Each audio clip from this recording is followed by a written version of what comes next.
Good evening. If we could call this meeting to order, please.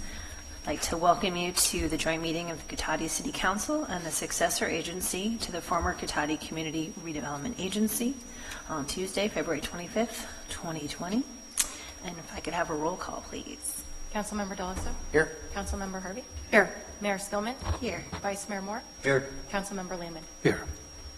And if you could please join me in the Pledge of Allegiance.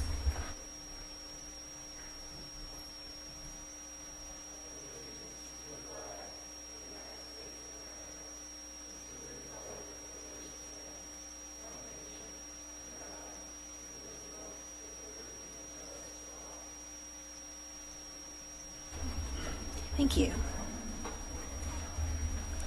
And we'll move on to item 4, approval of minutes from our last meeting on February 11th. Move to approve.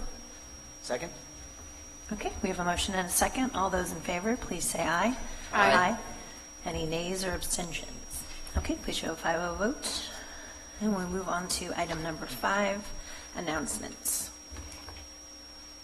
Meeting orientation for new attendees or viewers. In conformance with the Brown Act and the adopted City Council rules, excuse me, the meeting agenda includes items labeled as action items, where the City Council will consider the item and citizens are afforded the opportunity to provide comments relevant to the item being discussed. The meeting also includes a citizens' business item, which is a designated place on the agenda where citizens have the right to say whatever they wish. The City Council may or may not choose to respond to comments as the government code allows. However, if the City Council declines to respond, it should not be perceived as giving credence to or agreeing with any statements that the City Council or its members believe are incorrect, misinformed, or purposely biased. The City of Cotati has special open office hours on Monday evenings from 5 p.m. to 7 p.m. by appointment in the Community Development Department at City Hall as part of its Cotati Open for Business program. This program provides personalized assistance and information to developers, current Cotati business owners, and those interested in starting a new business within the city. The Rohnert Park Cotati Regional Library hosts events for all ages, including art exhibits, book clubs, and children's programs. All events are free and open to the public. For more information, call the library at 584-9121 or visit sonomalibrary.org. The Cotati Historical Society Museum is open regularly the second Tuesday of each month from 5 p.m. to 7 p.m., Saturdays from 1 to 4 p.m., and by appointment. For more information, call 794-0305. Citizens interested in receiving City of Cotati community alerts via text or email are encouraged to sign up at nixle.com or by texting your zip code 94931 to 888-777. Measure G supports police services, a variety of recreation programs for all ages, and the maintenance of our streets, parks, and public buildings. See details on the web at cotaticity.org. Now we'll move on to item number 6, which is our honorary mayor. Madison Zwing of Technology High School, come on forward. Thank you for being here tonight. Good evening. The last time I was here, I spoke about my personal goals and interests. After the last meeting, I spoke to teachers and students at Technology High School about how they would like to make this community better. One of the main ideas was extra help on homework for kids in Cotati. Many of our students go to Rohnert Park or Santa Rosa schools and aren't able to stay after school because of issues such as transportation. I believe we can help students by creating a program for after-school tutoring. Many students I've talked to express their concern about not being able to keep up their grades or get help. They often find themselves stressed and worried about this. There are many possibilities for tutors and help here in the community. The availability of tutoring would allow kids to improve their grades and their study skills. In addition, a fair number of parents and students struggle with many of the new programs today, especially with Common Core and new changes in the education system. Having a safe place available for tutoring would be extremely helpful for students and parents in our community. Another point that people brought up was community involvement in something such as the Thursday night markets. I spoke to several people who would like to see more involvement in the Thursday night markets as far as more vendors and more entertainment. They would also like to see more involvement in the shop and stroll. When I asked about what they meant, they felt as if it would be better if it was moved to spring or summer. Small businesses who participate in the shop and stroll have stopped signing up due to fear of rain. This has caused people to stop going in general. The community would like to see more involvement between tutoring, supportive small businesses, and Thursday night markets. Thank you. Great, thank you very much for checking in with folks and giving us that report. I'll bring it back to council, see if there's any follow-up questions or anything. Councilmember Landman? That's what I get for looking at my notes. You caught me. Madison, good to see you again. I'm curious, I think you're one of the first honorary mayors that's mentioned so clearly, that I've heard at least, that you also talk to your teachers about their thoughts. And that's interesting.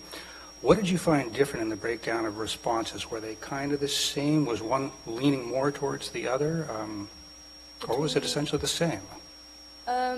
Many of the answers were very similar in terms of tutoring, because I know our school, we do have a tutoring program, but not everybody is able to stay for that, and so that was the main issue between the teachers and the students, because there is a fair amount of communication between everybody there.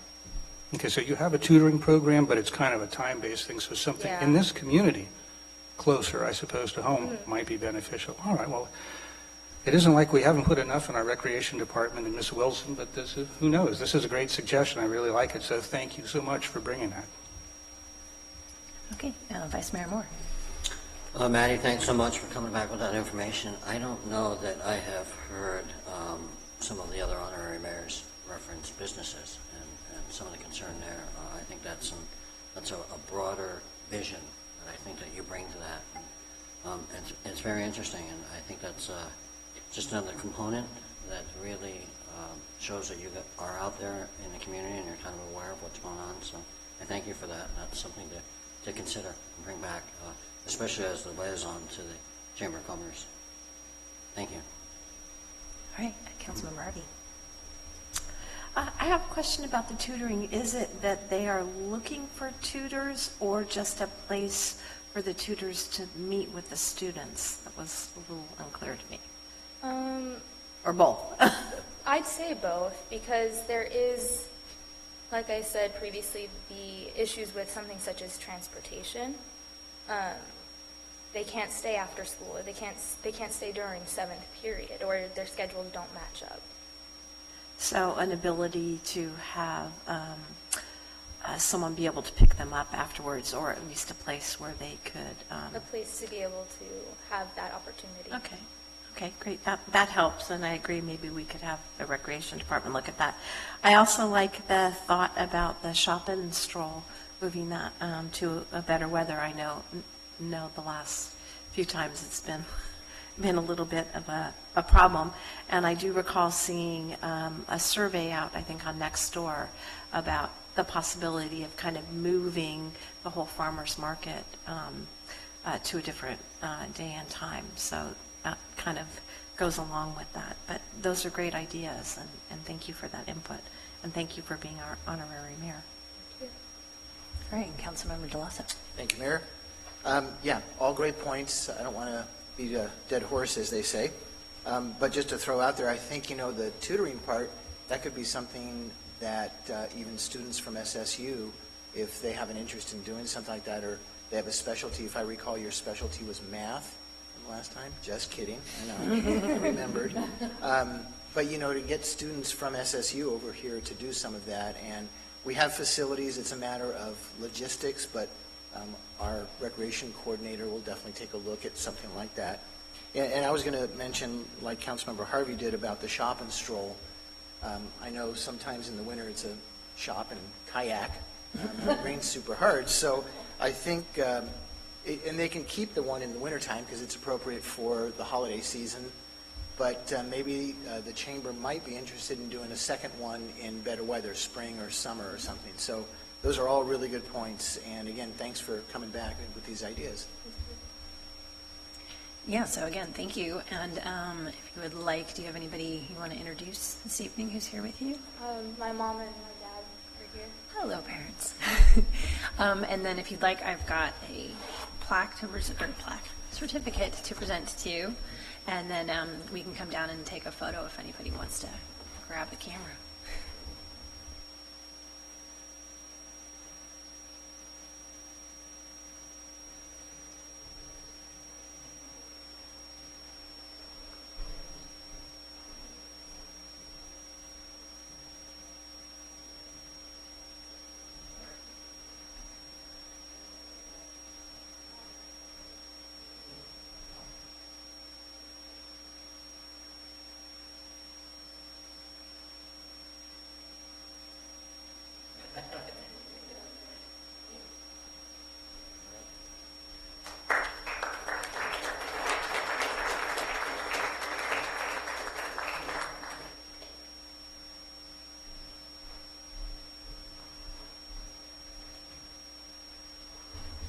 Okay, so that takes us to item number 7, approval of the final agenda. And are there any changes, Mr. Obed?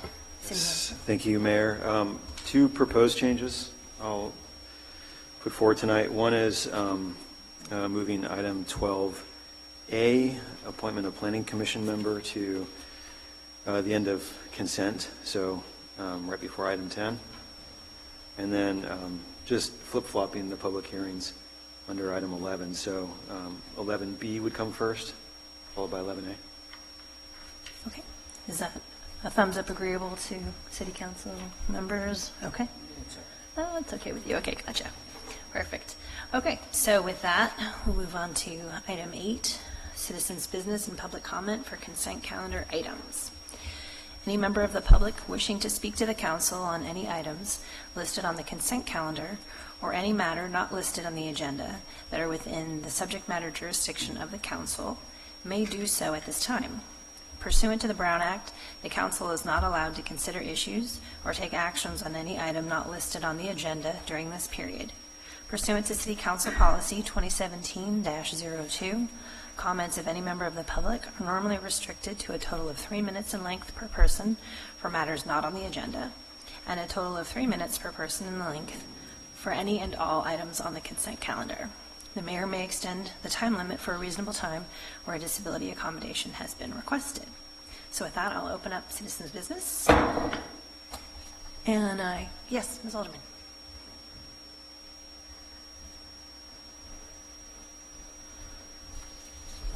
$497 pages of an agenda packet. It's like reading half of War and Peace. Ain't happening. How can you keep people, how can the citizens keep any idea of what all that means?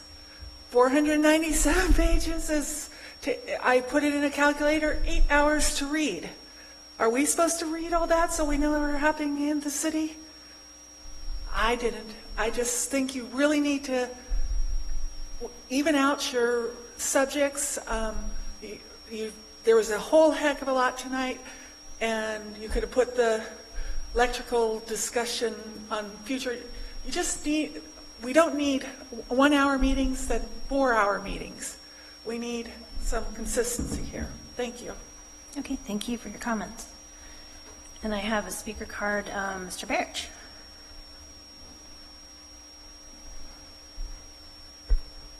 Good evening. For the benefit of the audience, my name is George Barrich. I'm a former city council member here in Cotati. And I want to take you back to the recall election here in Cotati in 2009. The recall here in town of George Barrich was all about retaliation. Nothing more, nothing less. Retaliation for voting against certain items the council felt that were important, for holding office hours each week here in Cotati, for refusing to take a paycheck while the city was financially underwater, and so forth and so forth. During the recall campaign, the city, the council members shook down local business owners to donate thousands and thousands of dollars to distribute their recall propaganda throughout the community. Now, to have integrity, to do what you say you're going to do, to say what you are going to do, and it also means to respect other viewpoints, to be tolerant. I tried to exemplify that sitting on the city council in 2009, but the other 4 council members were so drunk on power, they felt that I needed to be taught a lesson, which was that any dissension, any viewpoints that went against the majority would not be tolerated. What they learned, and what they learned the hard way, I think, is that their transgressions and hatred only strengthened my resolve. This city council represents the far left communist wing of the Democratic Party. It's my job, I've taken it upon myself and with others, to expose this council, as I've done now for over 20 years. It's been the objective of these Soviets on the city council to silence any and all conservative voices in our community and independent voices in our community. The city council over the years betrayed me. How did they do this? They asked for public input and public participation. It was Council Member Sandy Ellis and John DeLoso, Harold Berkemeyer, Richard Cullinan, who sat there and said, we need more public participation. When I participated, they could not handle the diversity of thought and a different point of view. Thank you. Thank you for your comments. And does anybody else wish to speak on citizens' business? Okay. Oh, did you want to? Of course, come forward. That's okay. Come on forward. Thank you. Albert, I live at 903 West School, and just wanted to say that it's been a number of years since I had gone to tree lighting in December. And a friend asked me to bring her 5 and 10-year-old and take them out in the rain, and I was delighted to do it, and it was really fantastic. So I just wanted to say that we thoroughly enjoyed it, and the kids tried to keep me out longer than 2 hours. Great job. So thanks for doing that, you guys. All right, thank you. Anything else on citizens' business tonight? Okay. Does anybody want to speak separately on the consent calendar items? Okay. Seeing no one, I'll close public comment and consent calendar and bring it back to council. Madam Mayor, for item 9, I'd be happy to move the consent calendar. Second? Okay. We have a motion and a second for the consent calendar items A, B, and C. All those in favor of passage, please say aye. Aye. Any nays? Any abstentions? Okay, please show a 5-0 vote in favor. Now, per our request from city manager, let's move on to item 12A, which is appointment of, what's that? Oh, I was sneaking it in there right before direction. Yes, but thank you. So appointment of planning commissioner member, and this is Vice Mayor Moore's nomination of Ms. Lemus. So am I turning it over to anybody? Is that, yeah, thank you. Yes, thank you, Mayor, members of the council. So, as is outlined in the staff report, the city's process for appointing planning commission members is set forth in Chapter 2.16 of the Cotati Municipal Code. And the basic process, I'll just paraphrase, is that each council member nominates one planning commission member. That nominee comes before the full council for a ratification vote. And recently, one of our planning commissioners, Councilmember Moore, Vice Mayor Moore's planning commission member, had to leave the planning commission due to work obligations, and so it created an empty seat. And we put the position out, we advertised for it, and we got 2 applications, which are both in the packet. And Sylvia Lemus is Vice Mayor Moore's nominee for tonight. And so with that, I'd be happy to answer any questions. Okay, thank you. So bring it to council. Are there any questions to pass on to city manager? No? Okay. I didn't know, Ms. Lumos, I didn't know if you wanted to come up and say a few words, if I may. Of course. Hello, council members, Mayor, Vice Mayor. Thank you for having me. My name is Sylvia Lemus, and it's a pleasure to be nominated as a planning commissioner for the city of Cotati. I've been working for a long time countywide, and so I'm very glad to bring it here locally. I've been a Cotati resident for 13 years, and have worked, like I said, countywide on different task force and committees and organizations. But there's that saying, think globally, act locally. So I'm glad that I'm bringing my work and knowledge and skills here locally. So I'm looking forward to planning commission work. And I should say the wild work of planning commission work. Because I came to a meeting last week or two, and it ended up being a long meeting, but it was really interesting. So thank you. Any questions anyone have? Or I don't know. I know we looked at the packet, and so it had a lot of background information on you. So I'll see. Are there any more questions anybody else has? Yeah, I don't, thank you, Mayor. I don't have any questions. I certainly just want to thank you both and what Mr. Doherty, I don't know if Mr. Doherty's here tonight, I don't believe so, who applied for this opening on the vacancy on the Planning Commission. And it's really great to see, our citizens taking a big step. It's one thing to be in the audience or to sit home and watch it, but it's a whole other thing when you're a part of those meetings, because it takes on a different level of responsibility. So thank you. You're welcome. I feel like I've always been called to public service. As you can see, I've kind of been involved in different things, and so it's a pleasure for me to kind of do what I can to help community. Thank you. Councilor Harvey? Yes, thank you for applying, and I also would wish that the city manager would reach out to Vincent. I think it's a good problem to have two very interested and very capable candidates. So I do hope if we have another opening in some capacity that Vincent will consider that opportunity too. So thank you for applying, and I agree with you when you say that it's wonderful to start acting locally and be providing input in your own community. Thank you. Thank you. Any comments from this side of the dais? Certainly. I'm going to echo my colleagues and just say what a wonderful situation to be to have two very good applications like this. We're very pleased. It shows, I think, the interest, the health of this community, and it's important to the future to have new people coming in. So with a vast range of experience, which certainly you bring. So that's something that's very valuable. And I'll just agree with you. I think you have a lot that you brought here. I'm looking forward to seeing more Cotati-specific stuff, and now you're going to have the chance to do that. So I'm ready to support that. Yeah, Thank you. Okay. Yes, Vice Mayor Moore. Ms. Lemus, thank you very much for stepping up and applying for the Planning Commission.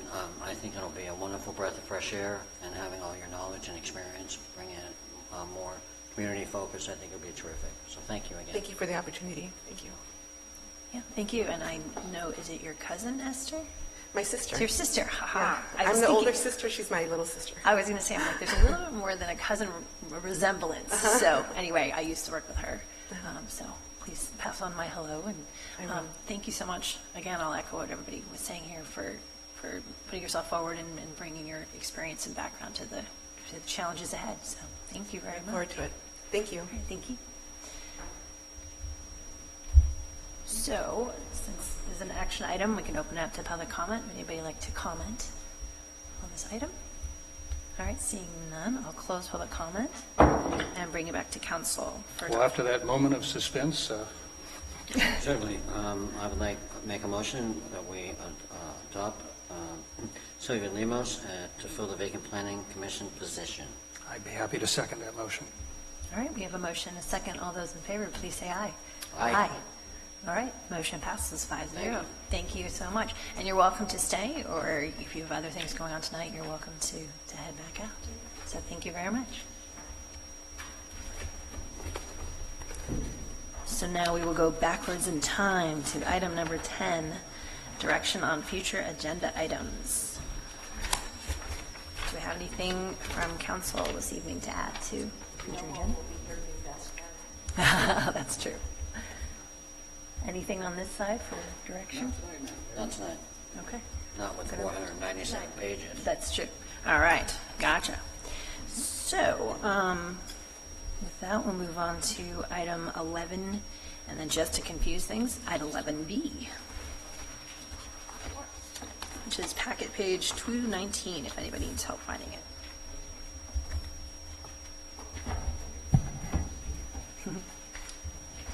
So this item is the ADU ordinance, first reading, and Senior Planner J.P. Harries is going to do the presentation.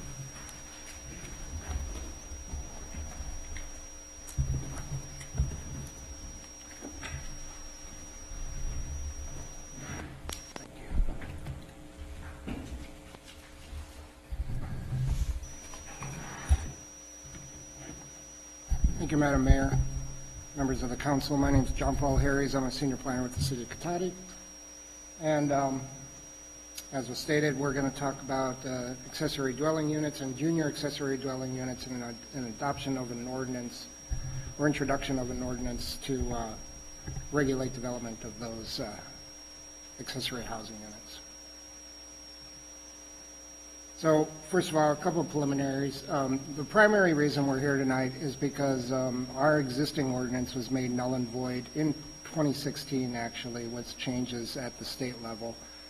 And we knew there'd be changes, more additional changes coming, and in 2017 there were additional changes, and then in 2019 there was actually many different bills. I think 6 bills came in 2019 alone.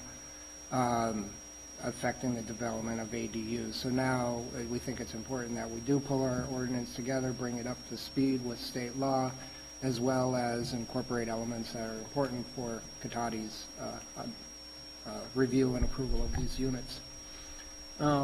It's the first of several housing ordinances and changes you're going to probably see coming. There'll be more.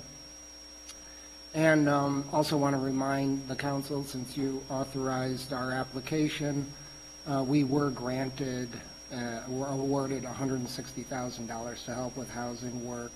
We applied for an SB2 planning grant. And so the staff time that was used to accomplish this ordinance development will be reimbursed through that grant. And then I also want to say that we did have a housing workshop and discussed ADUs there. We also discussed this at the Planning Commission in January. And then at both the Planning Commission, there was no public comment. Right, and and we had received no written communication from anybody. So the only communication we received was today at about 2:30, and you have a copy of the letter from California's for home ownership. And in response to the letter, there was one small change, and I'll discuss that as it comes up. But in general, they have one view of interpreting the statute, and we have another.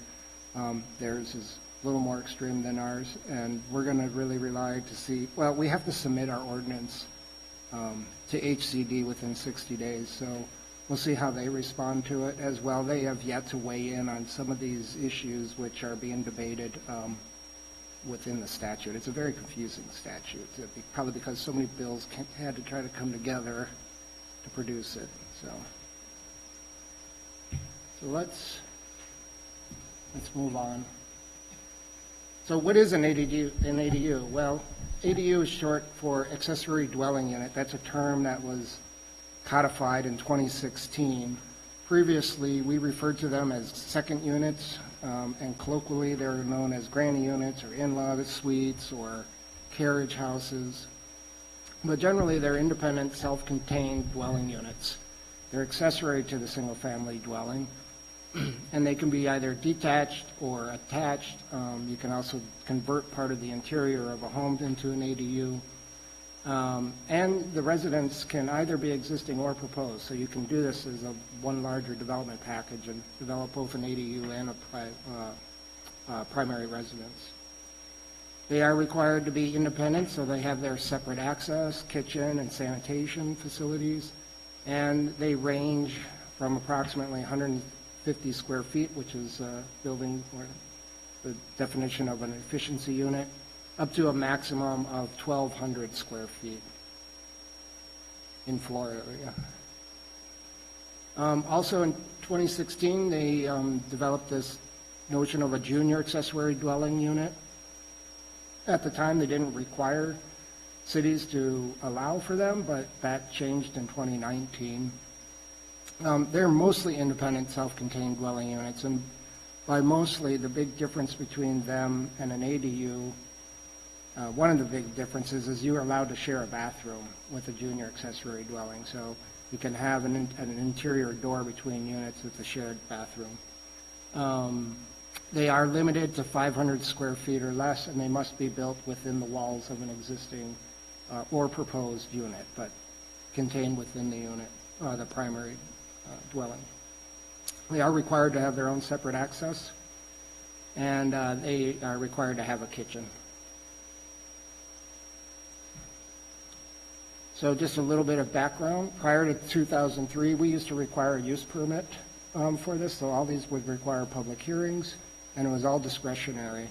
That changed in 2003 because of state law, and so the city adopted ordinance number 746, which created our second ordinance, and it's in your packet on page 231, our existing ordinance, and which is pretty much unchanged from 2003, just slight changes in the sizes of units that we allowed. But other than that, it's really pretty much the same. So there's been virtually no changes. And it set it up to be ministerial, meaning that these are non-discretionary. Someone comes in, they apply for a building permit, and if it meets standards, it's approved automatically. So we don't get to debate or take it to a hearing and discuss the various issues that may result from the development. Also, we didn't permit JADUs. We didn't have an ordinance to approve them. So since 2016, our ordinance is null and void, and we've been reviewing ADUs under state law. And I stated in the packet, I think we've done about 6, I think, under state law. None have been frightening or, scary or anything. They've been standard, smallish ADUs. So. I'm not going to go through any of this. I just want you to see that these are the bills that have come through in the last 3 years with respect to legislation for ADUs. And you can imagine all the housing bills on top of this as well. So there's really 3 ways to look at the ordinance that's before you. One are changes that we have to make. If we're going to have an ordinance, we have to have certain things in it to comply with state law. There's a few things, only a few, that we actually can debate about that are elective, and we can decide where we want the city to go. And then there's a pack of what I would call clarifying changes. These are just definitions that our code doesn't have now or is being introduced by the ordinance and so should be defined. So the first is name change.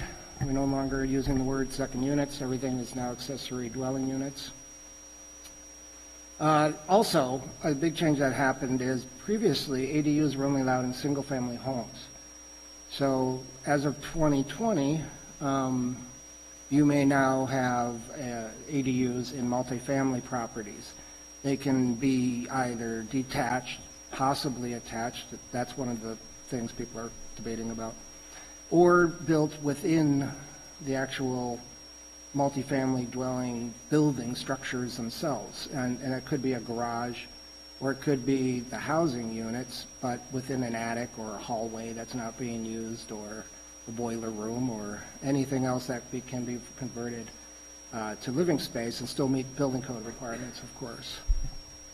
There are some limits on the numbers. You can do 2 detached, but they're limited in height and setbacks. And you can have, within the multifamily units, up to 25% of the existing units, but we have to allow at least 1. So if there's only 2, they can do a third. So that's a new thing. Also, I already mentioned the JADU provisions are a new change that we need to incorporate. And I should say, we don't have to adopt an ordinance. It's at our discretion whether we want to or not. If we don't, then we operate entirely under state law, which is pretty liberal in its application. And we wouldn't be able to talk about our elective changes that I'm going to discuss in a little bit. But I just want you to know that we don't have to adopt this. I think we should. And I think all the communities pretty much are doing that.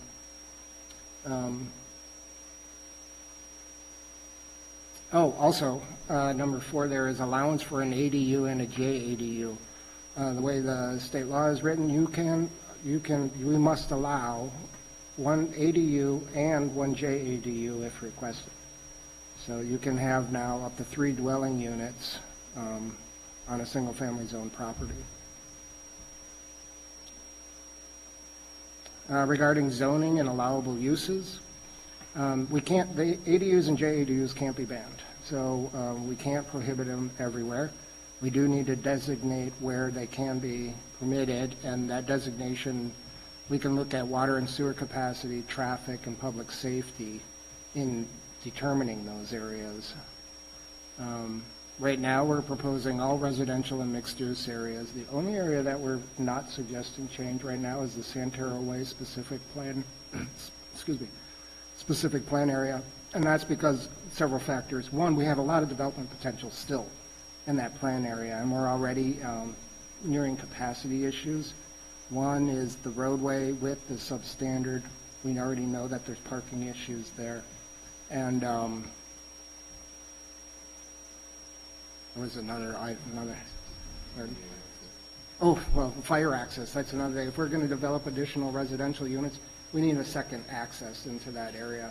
So we can't, and I did say parking. So anyway, for those reasons, we're not willing to go down that path right now with Santero Way.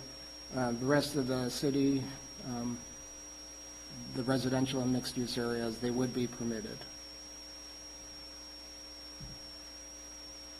With respect to parking, our current null and void ordinance, as well as the proposed ordinance, requires 1 parking space for an ADU. However, no parking is required if you're within a half-mile walking distance to a bus stop, or if it's within part of the proposed or existing residence, or if you have parking permits, street permits, but the ADU folks are not offered those permits, or when there's car share available. And I would say the reason I starred that top item up there within a 1/2 mile walking distance, this law changed actually prior to 2019. It actually said within a 1/2 mile, and so that's been changed. When it did say 1/2 mile, I drew circles around every single bus stop, and it pretty much covered the whole city. With this provision, 1/2 mile walking distance, it may actually exclude some homes on the west side, but those are the larger properties, and parking's not going to be an issue there anyway. Everywhere else in the city, though, that we're not going to be able to apply parking standards to the development of ADUs. And in addition to that, if you choose to convert your garage to an ADU, which you can do, we cannot require replacement parking. So even though we do require two covered parking spaces, at a later date, you could always change that to an accessory dwelling unit and without needing to replace the parking.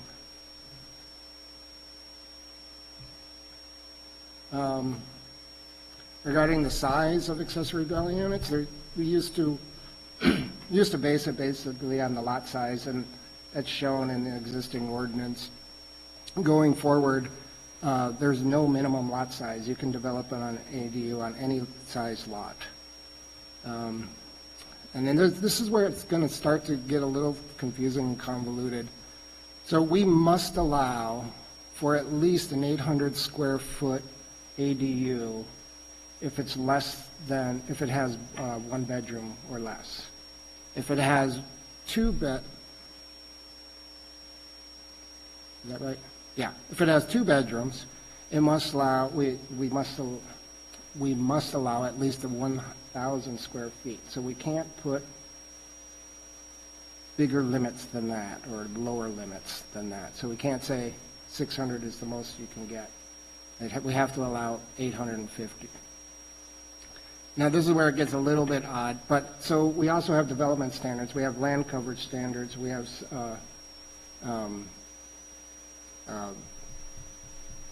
what are called floor area. They're not floor area ratios, but we say that an attached ADU cannot exceed a certain percentage of the primary's residence in terms of floor area. In this case, it's 50%.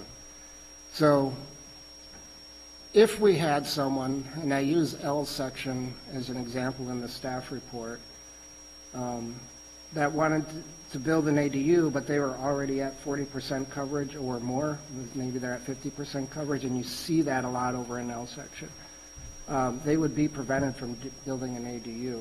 In the past, we would say you would have to remove land coverage from somewhere else, and typically they don't have the ability to remove land coverage. They can convert their driveway to a permeable surface, perhaps, but that's really an additional costly expense, and most don't want to do that. So, but now going forward, we have to allow, irrespective of land coverage or how the attached floor area compares to the primary residence, we have to allow it to be at least 800 square foot unit. That is at least 16 feet in height, and they can go within 4 feet of the rear and side property lines. So I'm seeing confused faces, and if you want to ask clarifying questions, please do, because it might, or we can wait till the end, whatever you want. But it's 850 or 1,000, unless they run into development standards, and then it drops down to 800. But we have to allow at least that. So hopefully that helps clarify a little bit. Height and setbacks. Previously, we limited all the ADUs to 20 feet, and we required them to conform to the setback requirements of the zoning district. For example, in L section, the rear setback is 20 feet. And a 5-foot side setback. Now the way the state legislation requires us to allow for 16-foot, it must allow for a 16-foot ADU, and they can be within 4 feet of the rear and 4 feet of the side setback. So you can build them right up in the back corner there, 16 feet in height.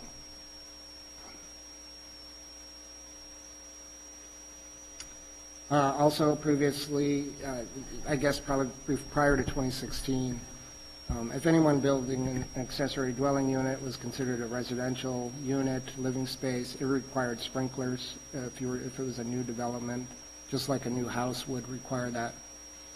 Going forward, sprinklers would only be required in an ADU if the primary dwelling they were required to install fire sprinklers. So all the old residences that don't have fire sprinklers, if they want to build an ADU, they do not have to put sprinklers in that ADU. If you have a newer residence, then you would have to. Utility connections, we can't require separate utility connections, nor can we assess connection fees for utilities. This probably is not going to affect us too much because as a practice, we don't allow people to run separate laterals to their ADUs. We do require them to hook up to their existing utilities, to their utility lines, so we don't charge for separate connections anyway. So we don't see that this is really going to affect us. And then the next item is development impact fees. The state law says that if it's any ADU less than 750 square feet, no development impact fees. So I suspect this is probably going to be one of those magic numbers that you'll see a lot of them go right up to 749 and not go over, but you never know. Anything over 750, the fees must be proportional. This is right out of the statute. Must be proportional in relation to the square footage of the primary residence. There's still a lot of talk amongst planners about what that means exactly, because there are different ways to interpret it. But we don't have to make a decision on that tonight. That's going to come back to City Council when we do develop the impact fee schedule for ADUs. So currently, if someone proposes an ADU, we're not collecting impact fees other than school fees if it exceeds 500 square feet. Going forward, we're going to continue not to collect impact fees until we bring the fee schedule for your consideration. So it's not going to result in any immediate change in our practices. Owner occupancy, a lot of communities, I don't know about a lot, but many communities have owner occupancy requirements, requiring the owner of the parcel to live in either the primary or the accessory dwelling unit. We've never had that provision, and now state law says you cannot have that provision, at least until 2025, when that provision is intended to sunset. Owner occupancy can be required for a JADU, though, the junior accessory dwelling, and we'll talk about that in the future here. And then just briefly, rentals and sales. You can rent them, you can rent the ADU separately from the primary. You don't have to rent it all as a unit. That's okay. No short-term rentals, though. State law says no short-term rentals less than 30 days for ADUs. That probably shouldn't affect us because currently we don't allow short-term rentals in Cotati unless they are a lodging facility, either like a hotel or a bed and breakfast. That requires a use permit. And they cannot be sold independently from the primary. So like in San Francisco, you'll see a lot of tenancy in common agreements where, one house will be divided up into 4 little pieces, and people will be purchasing those various parts through an agreement, tenancy in common agreement. That can't happen with the ADUs, except for a very specific situation where a nonprofit home builder is involved in the production of the ADU, and it's made only for affordable housing. But it's a new provision within the code. All right, so that's everything that we have to incorporate. And so now we can talk about a couple of elective changes for you to consider. I will say, when we talked to the Planning Commission about all these items, and I'll talk about them all, they decided to go with the recommendations as it was written in the ordinance. So what we're proposing at staff level is kind of consistent with the statute, and that is the unit size based on lot size, but at the minimum, an 850 1,000 square foot, and that would be for lots for 1/2 acre or less. So that's what we have to allow, and that's what we're suggesting be the cap for properties less than 1/2 acre. And that's for the ministerial approval. If they wanted to go beyond those size limits and they could demonstrate they could do it without adverse impacts, we are offering an option for a discretionary design review. So it's not like we've just said that's it and there's no way around it. You can go through a discretionary design review process that would require noticing to neighbors, and it would require a public hearing. We chose, and then for lots that are greater than 1/2 acre, up to the maximum. You could go up to the 1,200 square feet is what we're proposing.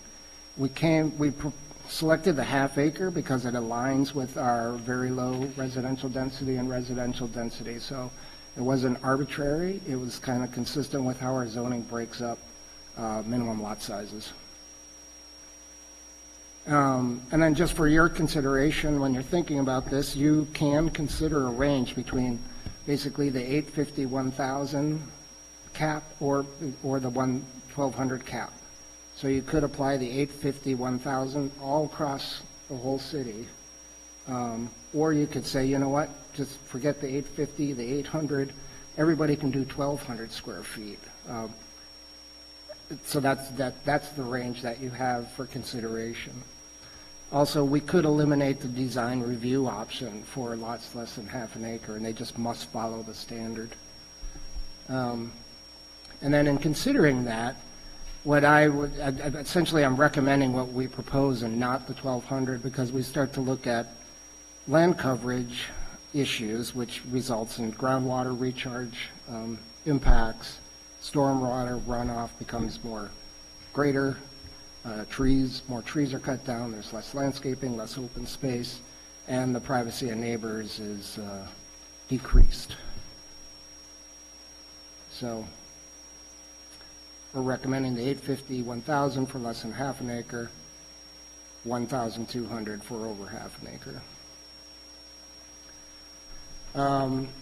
Height, we're proposing that if you are developing in those little setback areas where previously you weren't allowed to develop in, that you are limited to the 16-foot height limit.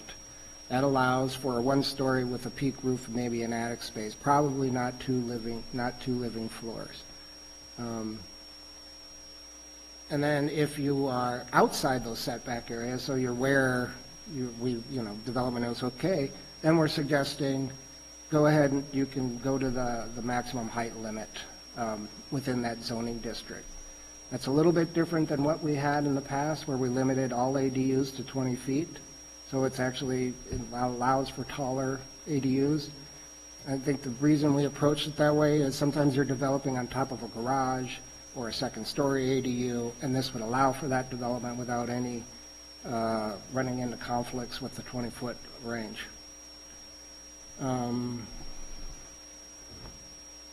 So you have the option. You could allow for ADUs, as tall as you'd like in those setback areas. We're recommending that with the 16-foot is sufficient. And then just to remind you, we do currently have the 20-foot, so you could apply that to ADUs going forward as well.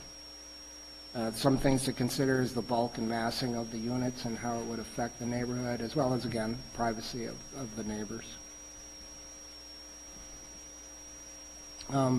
And privacy comes up a lot because that's one of the big issues that statewide with ADUs.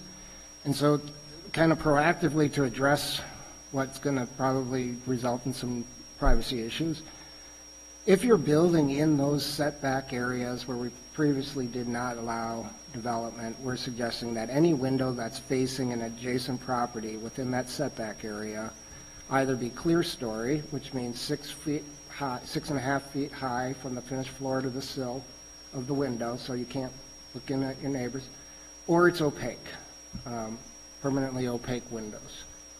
And those would only apply to those windows within the setback area so that they can get some natural sun from their other windows. But and if they wanted to vary from that standard, that would be the standard for ministerial approval. If they wanted to vary, again, there's a design review option for them. Requires notification of neighbors, requires a public hearing. So some options for you to consider, different from us, is that we don't have window restrictions, that people can build what they want to build. Or you could lower the clear story height to 5.5 feet. I don't see any reason to do that. Or again, you could eliminate the design review option to allow variance from the standard. And then I guess, to consider the internal lighting of the ADUs, the privacy of neighbors, and emergency egress, which is why I saw some communities that just said clear story, but I'm concerned that would cause emergency egress problems. This is where someone has to get out of a window during a fire, for example, and bedrooms are required to have egress. So that's why we're recommending the opaque or clear story option, one of the two. And then the other elective change we can talk about is whether or not you want to consider an owner occupancy requirement for a junior accessory dwelling. This is the 500 square foot maximum within the existing home with possibly a shared bathroom. Our options are, we're proposing not to require it, that it's difficult to monitor and enforce that kind of option. And also, it's not terribly unlike some of the housing that we have today, where people have roommates, and especially when we have a lot of college kids that live within Cotati. This is the type of living situation that's not uncommon in Cotati, for people to share some bathrooms or kitchens or so. We didn't think it was necessary. I will say that this was probably the one item that was debated the most at the Planning Commission. And we did have a planning commissioner that felt strongly that there should be an owner occupancy requirement. And it went back and forth. There was 4 of them there, and ultimately they decided not to go with the owner occupancy requirement. If we did go that route, we would probably look to do some sort of deed restriction so that it would always be disclosed upon sale, that there is an owner occupancy requirement for those ADUs. How we could actually enforce it, it would have to be complaint-based, and it still, even then, would be, I think, pretty difficult. And then also, like I mentioned, there are some clarifying changes. I'm not going to belabor this. These are definitions. There's some new ones in there. We eliminate carriage house. We define efficiency unit, floor area, junior accessory dwelling, living area, passageway, public transit, and tandem parking. In some cases, we're just actually referring back to the government code itself because they're constantly changing the definition. So rather than us changing our code, every time they decide to change the definition, there's where you can find it. And with that, our recommendation is to take the public testimony, review the information, and make a motion to adopt the ordinance. And that ordinance is on page 239 of your packet. However, in response to the letter that I received from Californians for Home Ownership, they had 5 bullet points, I think it was 5.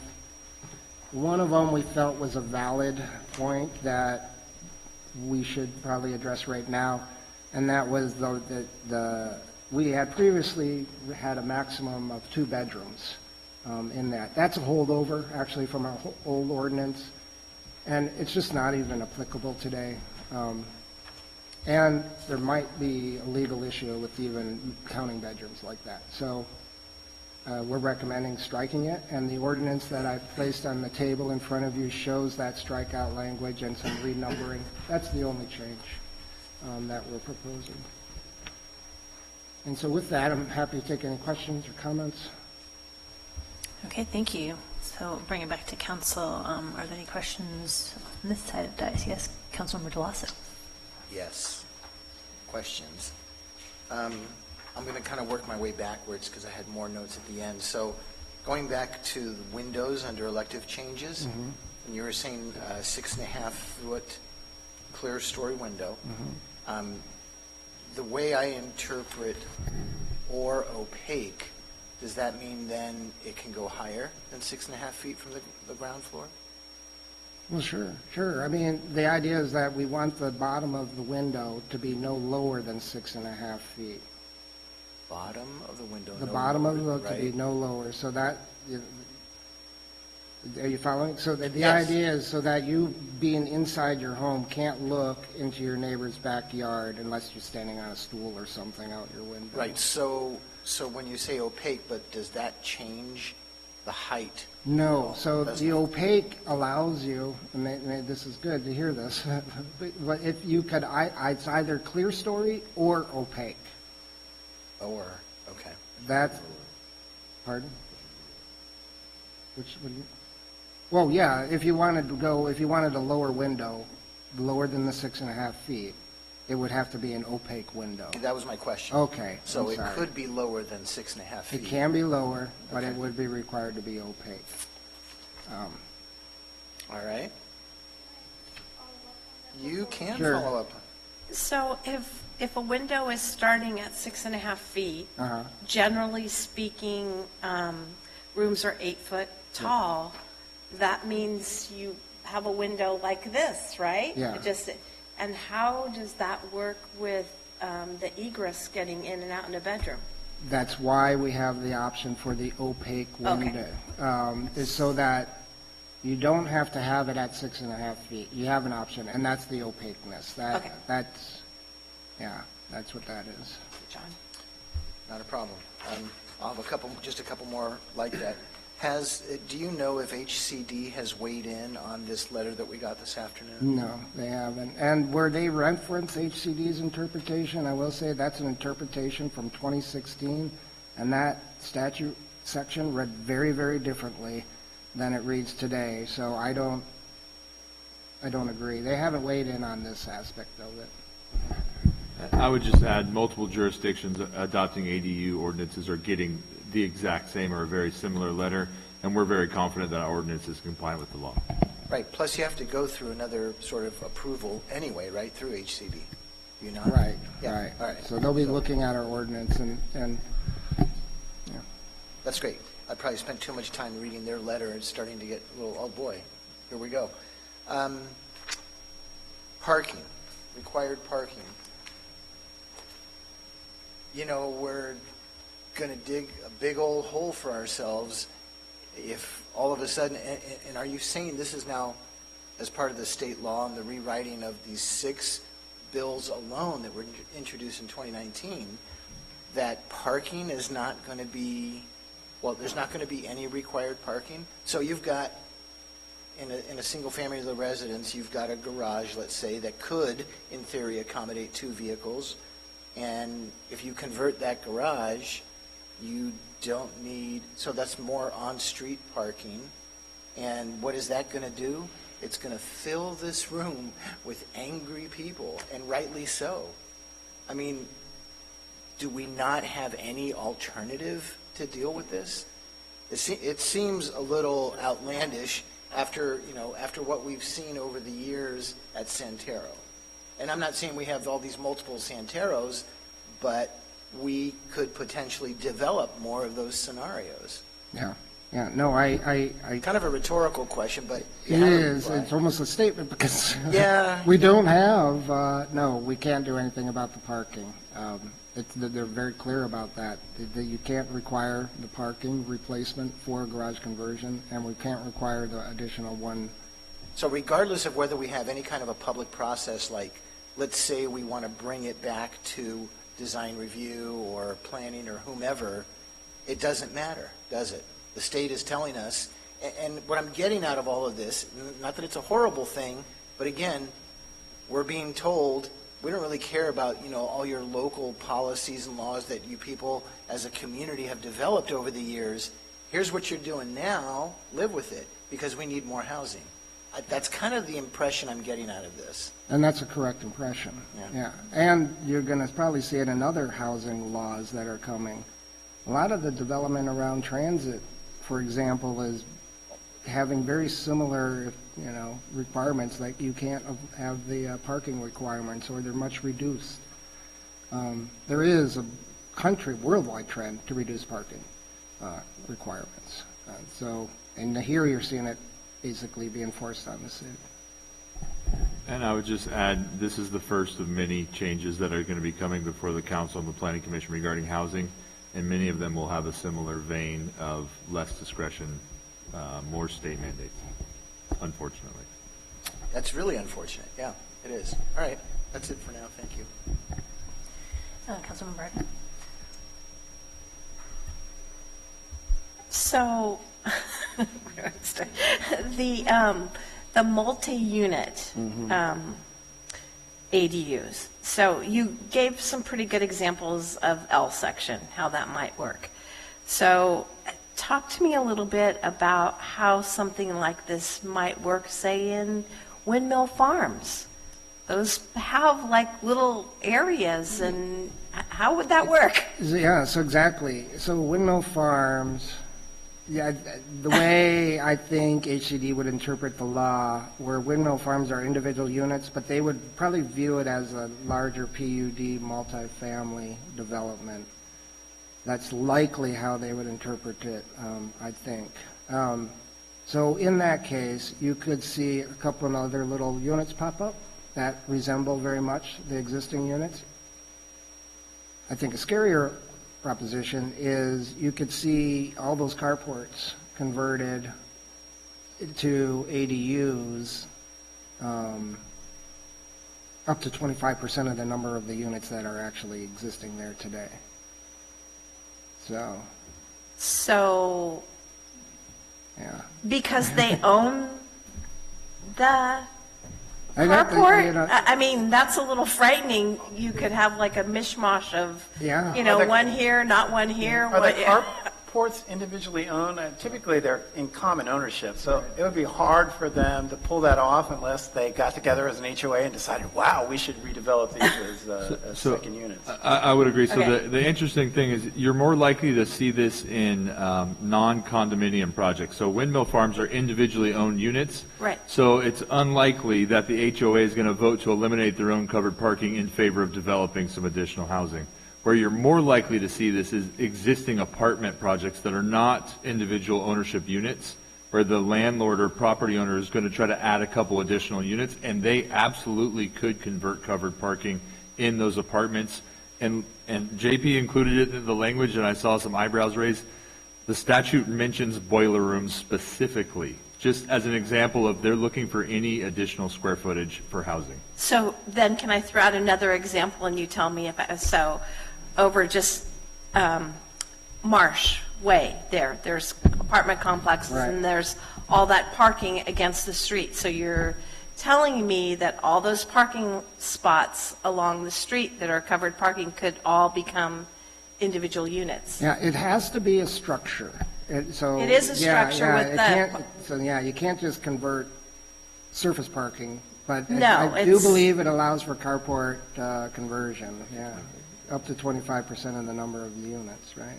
Wow, that's Yeah. scary. Okay. All righty. This is going to be fun.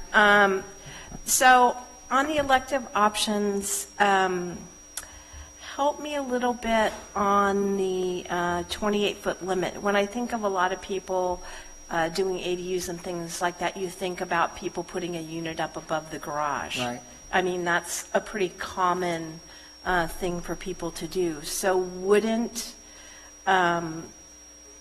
increasing that to allow for the 28-foot be helpful in that manner, rather than trying to have people force them into a backyard and hit the 16-foot?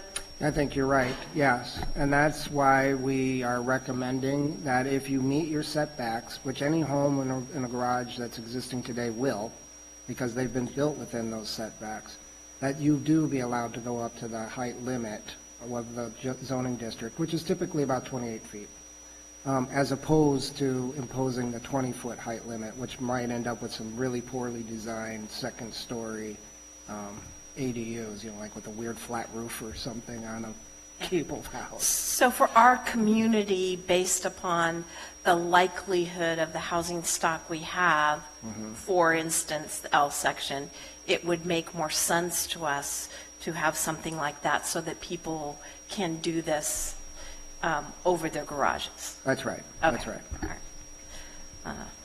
That's all for now. I'm sick to my stomach. We're slowly digesting all of this, yes. Well, never mind. Okay, so I'll look to the side of the dais for any Real gas in the comments at this point or questions. So, to piggyback on what Councilmember Harvey talked about, if you're going to go over the garages up to a maximum of 28 feet, it's going to be predicated on the size of the square footage that you're putting in. So if it's over 850, then you could go up to, theoretically, 28 feet height. Yeah, it's not predicated on anything, really. I mean, you can do the 850 to 1,000 if they're doing a two-bedroom or more. And in any case, you could go up to the 28 feet if you're within your setbacks. Does that make sense? Or maybe I didn't understand your question. Well, if you were to say we would allow up to 28 feet height on those, would you also have to allow for, if it were a detached ADU? If they met the setbacks, that would be okay. Theoretically, you could have a long, narrow, 4 feet away from the fence, running the length of the yard, 4 feet from the back fence, 28 feet high. No. Main residence? No, that's where you can't do it, because now you're in those setback areas. And if you're in that setback area, then you're limited to 16 feet in height. And please don't give the state the idea. No, I just thought it would look really funky. Yeah, it would, yeah. Yeah, exactly. Okay. Human dog run. And then I had Thank you for that question. 'cause, yeah, I it's had confusing. another question. So, allowance of an 800 square foot ADU must allow for at least 800 square feet ADU, irrespective of coverage, open space, or floor area. And then it goes on to say changes to comply with state law. No development impact fees for ADUs under 750 square feet, All right, but we have to allow up to 850. correct. So if they're at 749, no fees. No fees. Those were my primary questions. They don't, they could build a 400, they can build one as small as 150 square feet. That's basically as small as you can go and still meet the building code. Up to 1,200, pardon? 2.5 stories. Oh, yeah, very tiny house.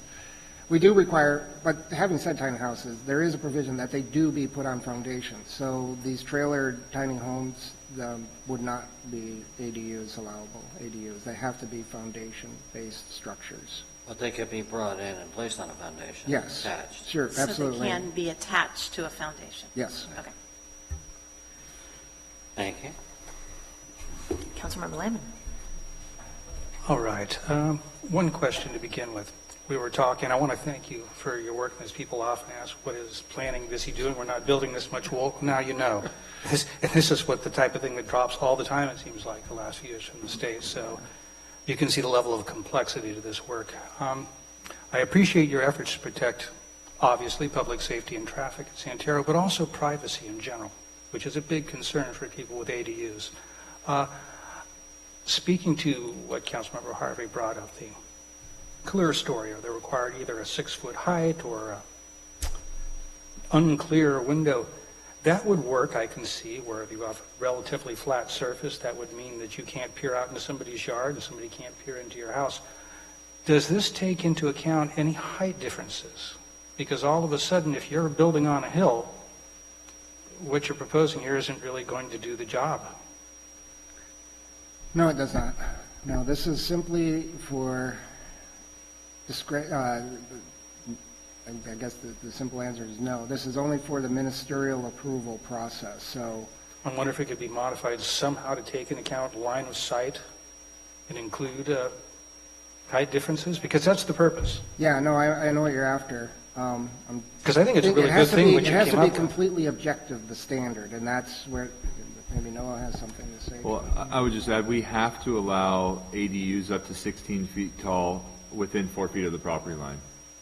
So that's a mandate from the state. So what we're trying to do is mitigate the potential impacts from that mandate by addressing it through windows. And we don't have the flexibility to limit the 4-foot setback or the 16-foot height, regardless of slope or those other criteria that we may have in our code, such as lot coverage. I was thinking the only thing left is in a situation where you had, because of a height mismatch, even with a clear story window, there's still a clear line of sight that impacts the privacy, whether it's the current residents or the new residents, that you might be able, in those circumstances, just require it not be opaque.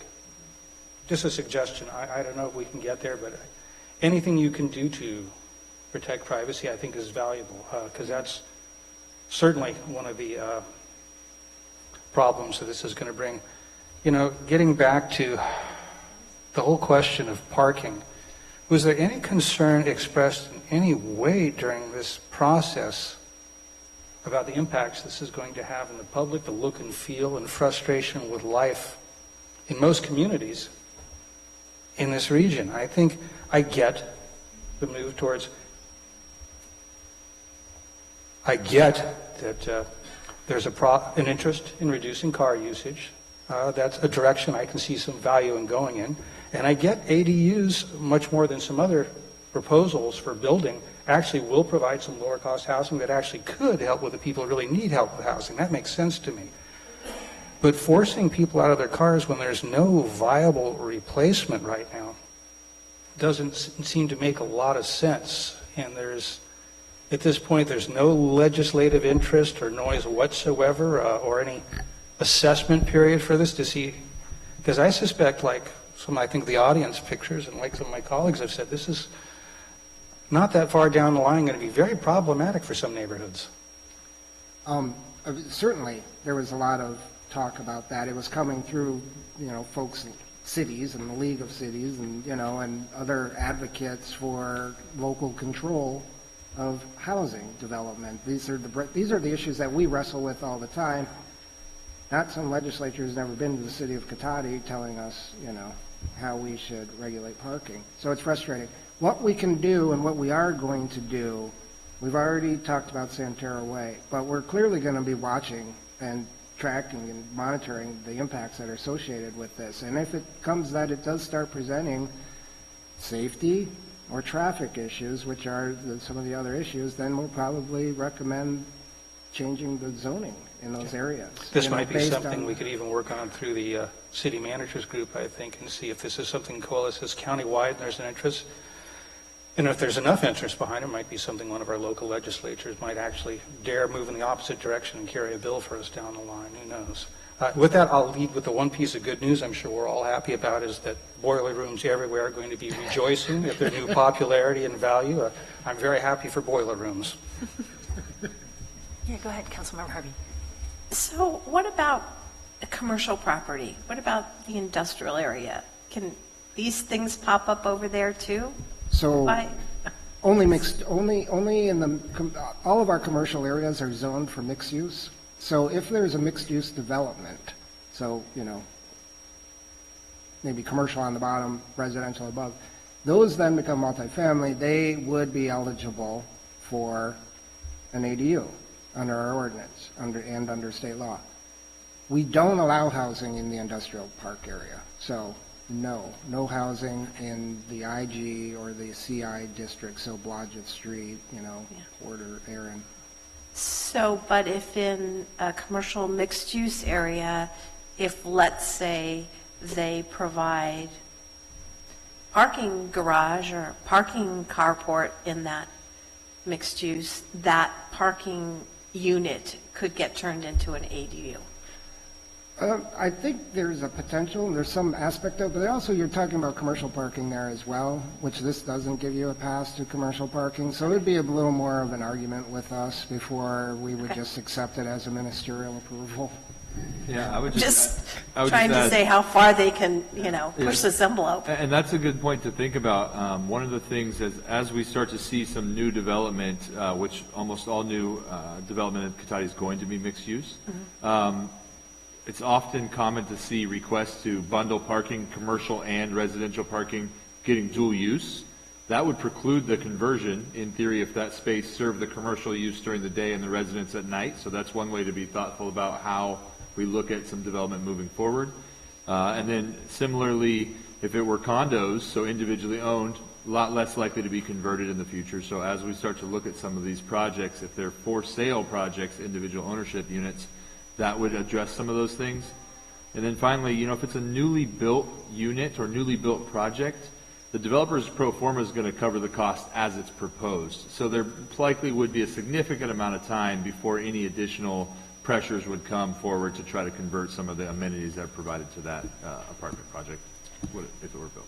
It just really puts another layer of things we need to look at and consider when we consider some of these multi-use developments is what looks like development A right now. We really need to think of what else could happen to it by the way it was developed. And I'm assuming then that, so for instance, the cottages out there, that all of those garages could become ADUs out there. Up to 25%. They all have garages. And I'm not sure if they're attached or detached. They are They're like attached. two, there's two that are attached, and then it's two, right? They're each one is sharing one common wall, I think that's the way it is, that cottage is.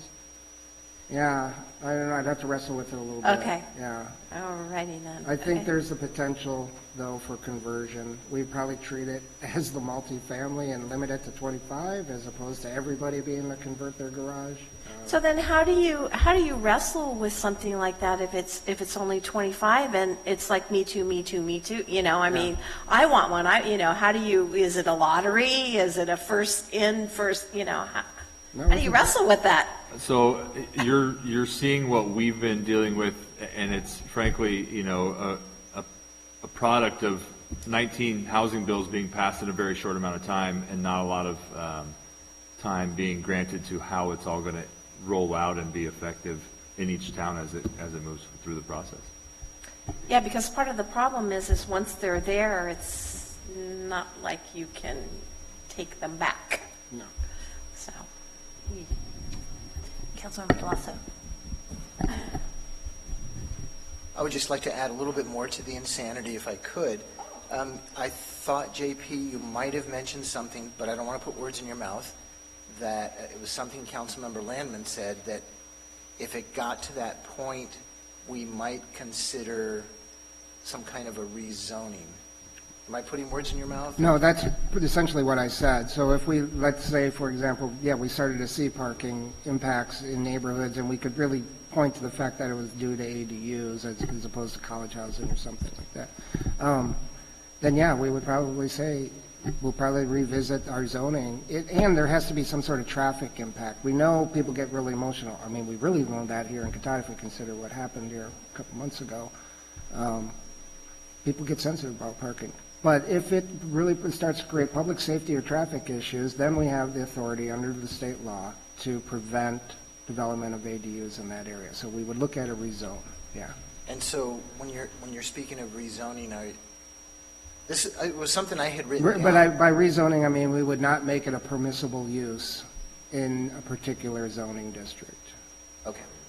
I won't tell you. Or a what I thought particular that- area, That's fine. I won't tell you what I thought that meant. It's too embarrassing. I'll let it go. Thank you. Okay. So are we done at least with questions for the moment? No, there'll or- be more. There'll be more, Oh, okay. yeah. But we're okay for moving on to public comment? Of course, go ahead. So on the owner occupancy, I understand what you're saying. That gets kind of hard and we don't know right now. But we could also then be seeing a lot more speculative buying just to be able to buy homes and nobody's looking, and I'm just going to, buy 6 or 8 of these and I'm going to add all these ADUs on there, and I don't care about the parking and I don't care about the privacy. I don't care about anything because I don't have to live there. So it's sort of a double-edged sword there. You could be used, if you will. Right. Yeah, that concern was also raised at the Planning Commission, specifically the speculative, potential for speculative ownership without proper consideration to the neighbors and the neighborhood. Well, especially since, we are right by the college. I mean, we've heard, 100 times the complaints out in Santero because of all of the purchases that are made there, and they're, renting people to a room out there. So this is kind of going to put it front and center in some of our regular neighborhoods, which could become, real problematic real quick. So that one's hard. I mean, I agree with you. There's lots of houses where there's roommates. I get it. But you were kind of limited. And so generally speaking, they were 3 or 4 bedroom houses and, you could kind of live with that. Now you're saying you can take a 3 or 4 bedroom house and I can add, an ADU on the garage and I can add one in the backyard, and that, you won't need to have a junior ADU because you're already filling up the rooms, with people. It just kind of, and no parking. All right. Well, I want to clarify a couple things. One, we can only have the owner occupancy requirement with the junior accessory dwelling. Okay. We cannot have it with an ADU. The state has said no to that for the next 5 years. Now.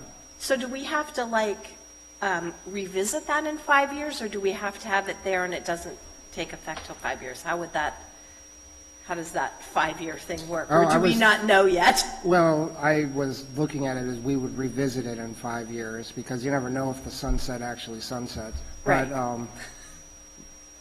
But we could, because the Sun way could rise again. the state law has structured it, that it would sunset on 2025, there's no reason why we couldn't structure our ordinance the same way if that was the choice of the city council. I also do want to say, I did mention that it would take a deed restriction probably to do that. I know that sounds scary, but we're already going to be requiring deed restrictions with junior accessory dwellings, so it won't be difficult to just add another element to the deed restriction that has an owner occupancy requirement, as well as the way you can't sell it off separately like a TIC. So, yeah, it's hard because we have to try and protect some of these people that are kind of already in their homes as best we can. Mm-hmm. Not everybody wants to turn their home into, And not everybody wants to see 3 homes go right up next to them. Right, yeah. Yeah. In their backyard. so. Yeah, okay, thank you. Okay, so with that, I will open it up to the public. Is there anybody? Yes, Ms. Alderman.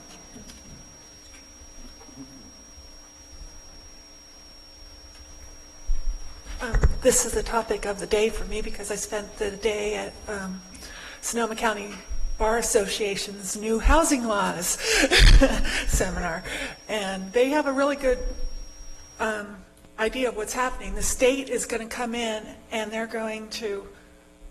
they have so many caveats for the emergency housing that it's going to take over the local level. And my question is, why are we even going after, don't we let it default to the state rules? And because they're very strict too, and you're going to be subject to them, and it just seems like a lot of extra work to do for our small city. I don't know anybody who has money, unless somebody speculates and invests, to put, we've got mortgages in the 3,000, we've got high mortgages, so high rent costs. There's not going to be ways to, I just don't see a lot of people putting ADUs in. They don't have the money. They're paying their mortgage, they're paying their rent. They're not going to, unless they're going to do it as a rental unit. And also, this is just one of many laws coming through. There's the whole rent cap coming through, which is really, this was like 5 minutes. That was like half hour. It's like with we don't even know if we're the Bay Area's consumer price index or we're the California. I mean, all the real estate lawyers today were like, this is going to be hell. And so I don't think this is as big as one as the other bills that are coming down. So I don't think we should be. And basically, like half the places, people aren't going to even think of it. Mark George's in my neighborhood, we have room, but I haven't seen any. Because we have little half acres and stuff. I haven't seen anybody put up a ADU in 10, 15 years. And you don't have great code enforcement on ADUs because you let a fire damaged ADU, it wasn't even licensed next door for 17 months. You allowed them to live there illegally. And now you want to make all these rules. And what about code enforcement? You hardly have any. You don't even have your own code enforcement officer anymore. So I just want to, that's all I have to say. I did learn a lot today. Okay, thank you for your comments. Mr. Barrett, I think I saw your hand. Yeah.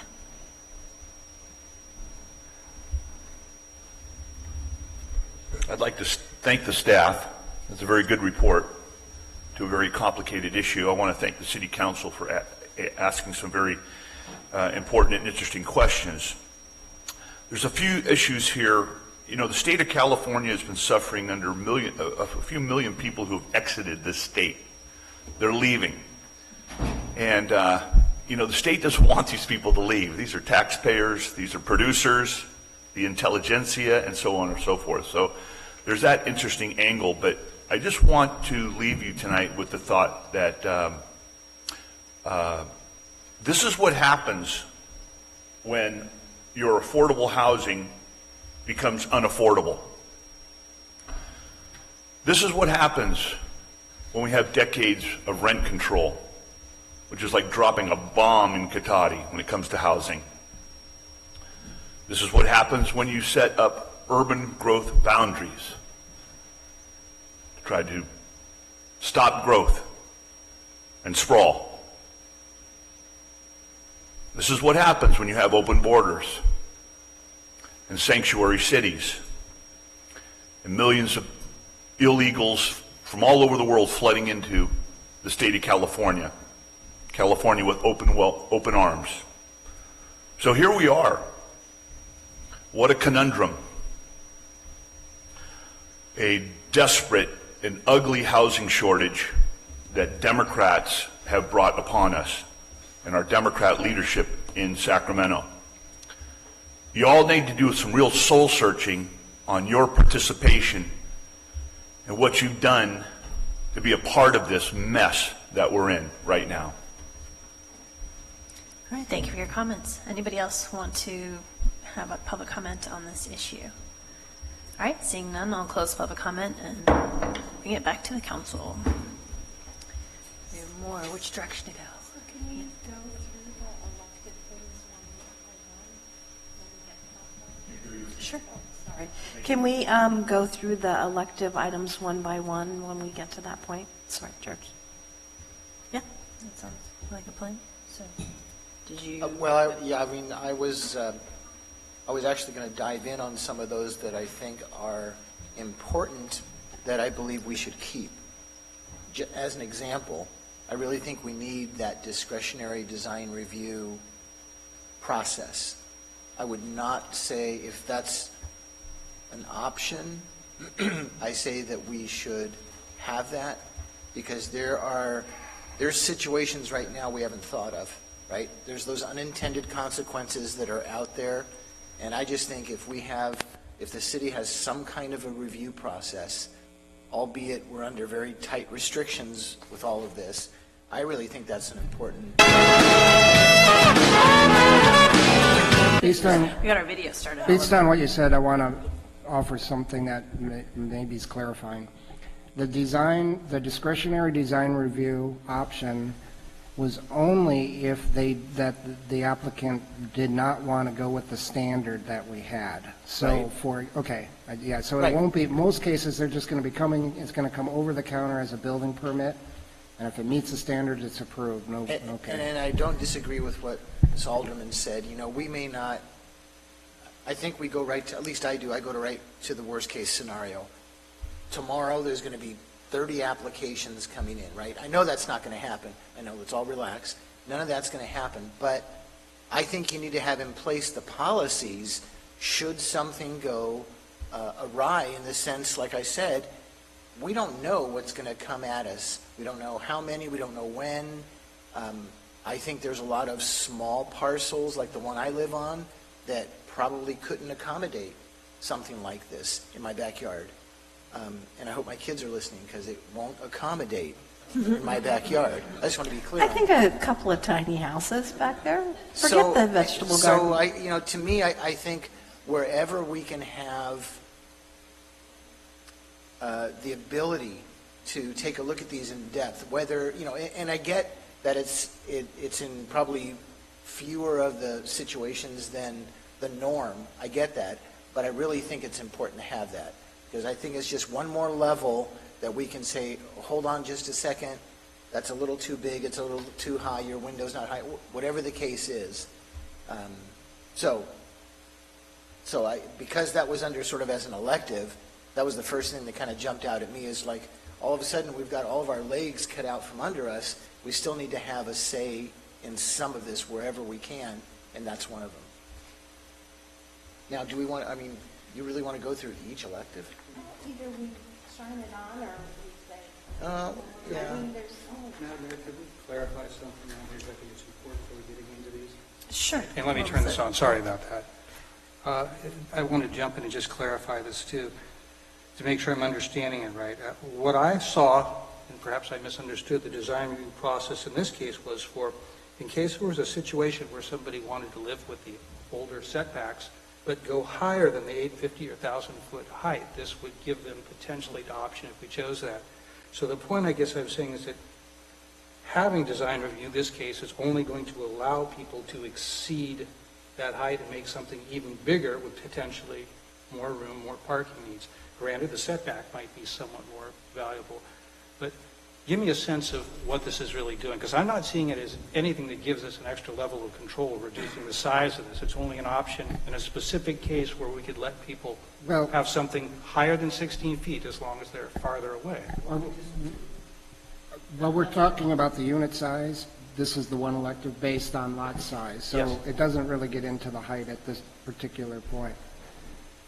If we didn't have the law at all, if we just went with the state, anybody could come in and do 1,200 square feet, and we couldn't say a darn thing about it. That's part of the reason why we want the law. So 4 lots under 800 or under half an acre, you have the limit of 850 or 1,000, based on the number of bedrooms that the ADU would contain, and that comes out of the statute. If you were on one of those lots that was under half an acre, and you wanted to build a 1,200 square foot ADU, and you felt like you could do it, we have an option for you to approach us through a discretionary design review process that allows you to go between 850, 1,000, up to 1,200. So it gives you a few hundred square feet to play So with. rather than giving us more control, it just opens the door to a potentially bigger ADU.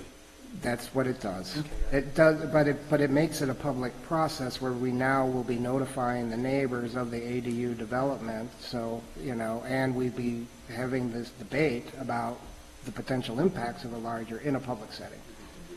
And we could condition. Still, more than Sure. likely, people, even if there's some back and forth and give and take, Mhm. they would probably arrive through that process at something more than the initial. Right, it does give So you it still more. just means more Yeah. ADU. in the end Well, result. that wasn't my interpretation. Yeah, that's My- why I wanted to My clarify. interpretation would have been more that the city would then say, well, you may not be able to build that 1,200 square foot ADU because, and if there's legitimate reasons. Well, we can do it by road without having that diner, is the point, it would be out, so.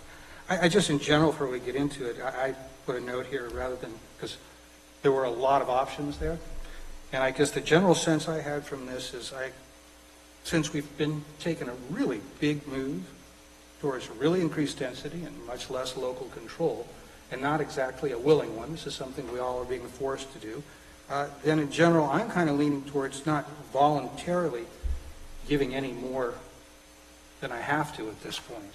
That seems to me the direction I'd like to go. I'm really not interested in anything that tends to allow more, since we've made such a huge move to the other side here. It just seems like a natural balance to try and hold the line wherever we have the limited option to do so.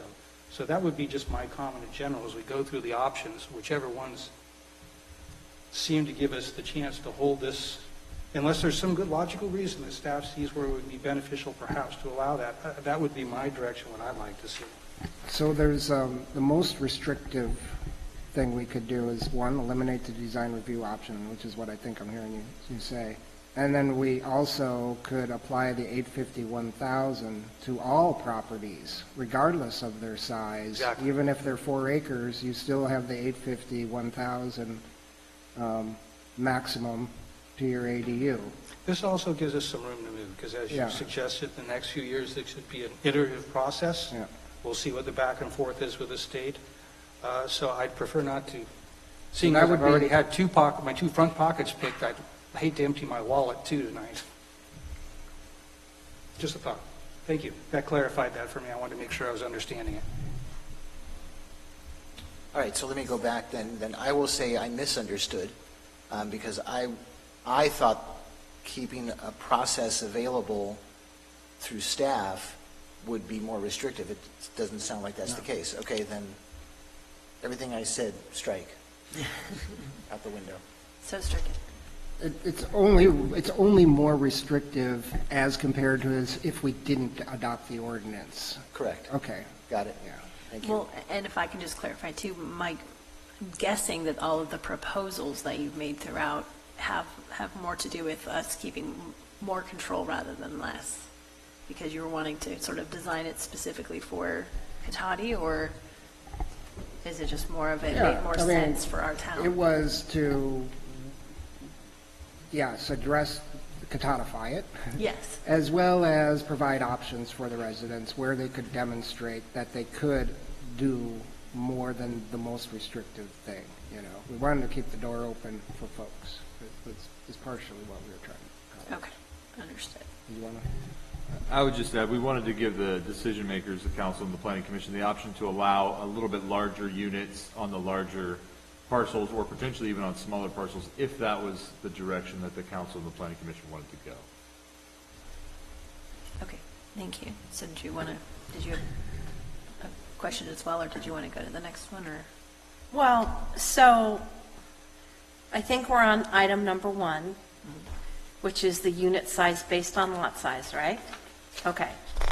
So you're proposing the 851,000 for lots less than half acre and discretionary design review if someone wants to exceed that. And for lots that are greater than a half acre, 1,200 square foot would be allowed, and that aligns with the RVL and RR zoning districts, right?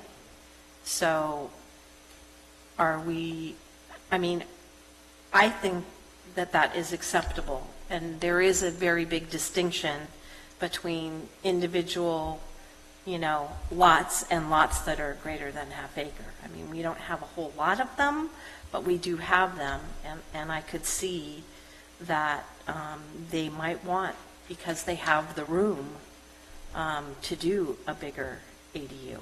So that does give us a little bit of discretion for those smaller number of lots that we have within the community. So I like the proposed on item 1. I can live with that. Yeah, I understand and I see the logic. I fall on the other side of the argument. I look at most of those neighborhoods and find that most of the people who've invested or live there, or chosen to live there even if they're renting, value the fact that there's some openness and have purposely done that. 1,200 square feet is not just a big ADU. That's a house. That was my first house in Petaluma. That was my wife and I, 2 kids and a cat, and 2 cars too. So that's a lot when you start doing that. And if you have a bunch of half-acre lots, which really aren't that terribly big, okay, half acre, but it's half acre or greater, could still be very close to a half acre. That's my concern, is it could be just as problematic. I mean, this isn't something I'm going to die on hill. If most of my colleagues feel this is okay, it probably is, and that's fine. It's just my first response, and perhaps it's a natural one, to the extremeness of what's being forced us and changing the typical standards of local control we have in the town, is I'm really just loath to give any more than I have to at this point, that's all. So with that, whatever the group wants to do, And you can also have a junior ADU within that 1,200? Yeah, yes. In addition to that. And that's not even counting boiler rooms. But that's within. Right. It's not a shared wall. That's separate, detached. Right. But Still parking. But, Yeah, but and didn't people. Councilmember Lamon just bring up that you were leaning more towards the elimination of the design review process? Yes. Okay, well, that's not what's in that first extended bullet under number 1, the proposal. Right. It's the opposite. That's down in the, under options, right? So before we just kind of, Well, but I think he's wanting to get rid of proposed. Yeah, I think Councilmember Harvey was just responding to my suggestion. My personal take was I'd prefer to see it just give as little as possible on all these, and that's why she Right. asked me on this particular issue. So. on the same page, got that. But how are you reading that bullet under proposed, the one after the 850/1,000 square feet? Well, She he was- wants all of that to go away because Okay, he but I thought wants you the said, state- okay, but my understanding was what's listed under the proposed was fine. It's fine for me. Okay. And is it But- not getting through to me or what? Because I thought that line, this Yeah. line here, Yeah. is what Mark was saying, and I'm agreeing with. Oh, no, he wants all of this to go away. He wants to stay with the state one that basically says 1,000 to cap, right? Right, That's- good range. Yeah, so no, it doesn't matter what size your lot is. I didn't hear you say you It's wanted to 850 strike. to 1,000 citywide, yeah. I'm better now, Okay. No, okay? yeah. Just want to make sure we're on the right page. Vice Mayor Moore, any opinions on the specific? Yeah, if it's over a half acre, I don't know that another 200 square feet is going to make a big difference in that regard. So I'm neutral on that either way. Yeah, I don't see a ton of these going out immediately. So I don't know that it's going to be that great a concern. Okay, and have you formed an opinion now that you're clear on the two proposed options? My opinions are done for the time being. Thank you very much. For just Gotcha. that bullet? Yeah. Okay, so do we need to go through each one then, and I then think so. see if we agree, and then come up with something cobbled at the end? Okay, So 2. so page 8, elective change number 2, height. Anybody feel strongly about the proposed versus the alternative options?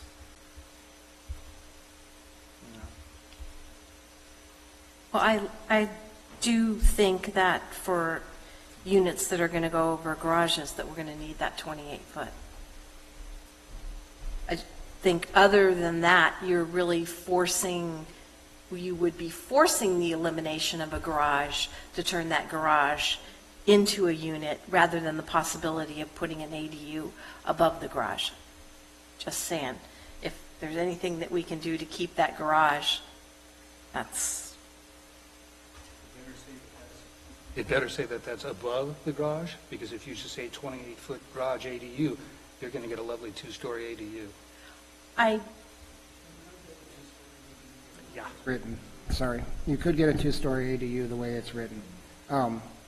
But in addition to allowing it above the garage, it allows for any second-story addition to become an ADU. So maybe you don't want it above the garage, you'd rather have it You above want it your in the living middle room of the house. or something, and then they have their access. So basically, it allows for a second story at any point in the house, and it would allow for a two-story ADU if constructed that way. but couldn't a person come in and remodel their home and put a second story on any single-story house here? Absolutely. Yeah, that's why we went the path that we did, is like, look, you're meeting the setback standards, you're meeting the zoning standards. We didn't feel like it was necessary to artificially decrease the ADU. And the 20-foot was artificially putting a cap on it. The 20-foot lives in the code currently, and the idea behind allowing the height limits for a single-family home to apply to an ADU addition is is to accommodate what an addition could do if it wasn't an ADU, and also to ensure architectural compatibility. So if you had some arbitrary height on an existing structure, you could get some odd designs trying to meet that height limit rather than trying to match the design of the house. That must be why I've seen some odd over the garage things. Yeah. Because 8 feet, with the pitch of the roof does limit you, I think. Can I ask that question? What's the setback from the sidewalk to the house? It depends on the zoning district, but it's typically about 20 feet, Okay. 25 in some of the more rural areas. Front and rear. Yeah, the letter is suggesting you can build ADUs in the front yard, and we're saying, no, we don't agree with that. Let's hope it doesn't go to that. Well, that was going to be my question. Could a potential ADU come up in the front yard if it met the setbacks? Well, we're arguing that it couldn't meet the setbacks by being in the front yard, because the front yard is the setback area.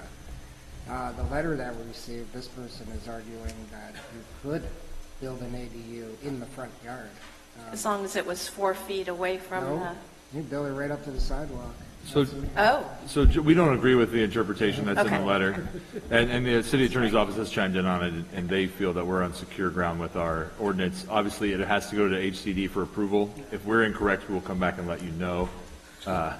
Generally, setbacks for a main house are 20-foot front, 20-foot rear, 10 on the sides. That's generally, 5 on the sides. That's generally the case. What we're saying is if your proposed ADU meets that, then you follow the same rules as all the other parts of the house, the height, all those things. Where the exception comes in, that's mandated by the state, is to do a detached ADU, you can be 4 feet off the rear or side property lines and go up to 16 feet tall. That we have no flexibility in that. Our reaction to try to address that is the clear story windows or the opaque windows to do something to try to mitigate those potential privacy impacts. I'm comfortable with what's proposed. I wanted to ask you, though, to speak to the very last bullet point under elective changes for number 2 height.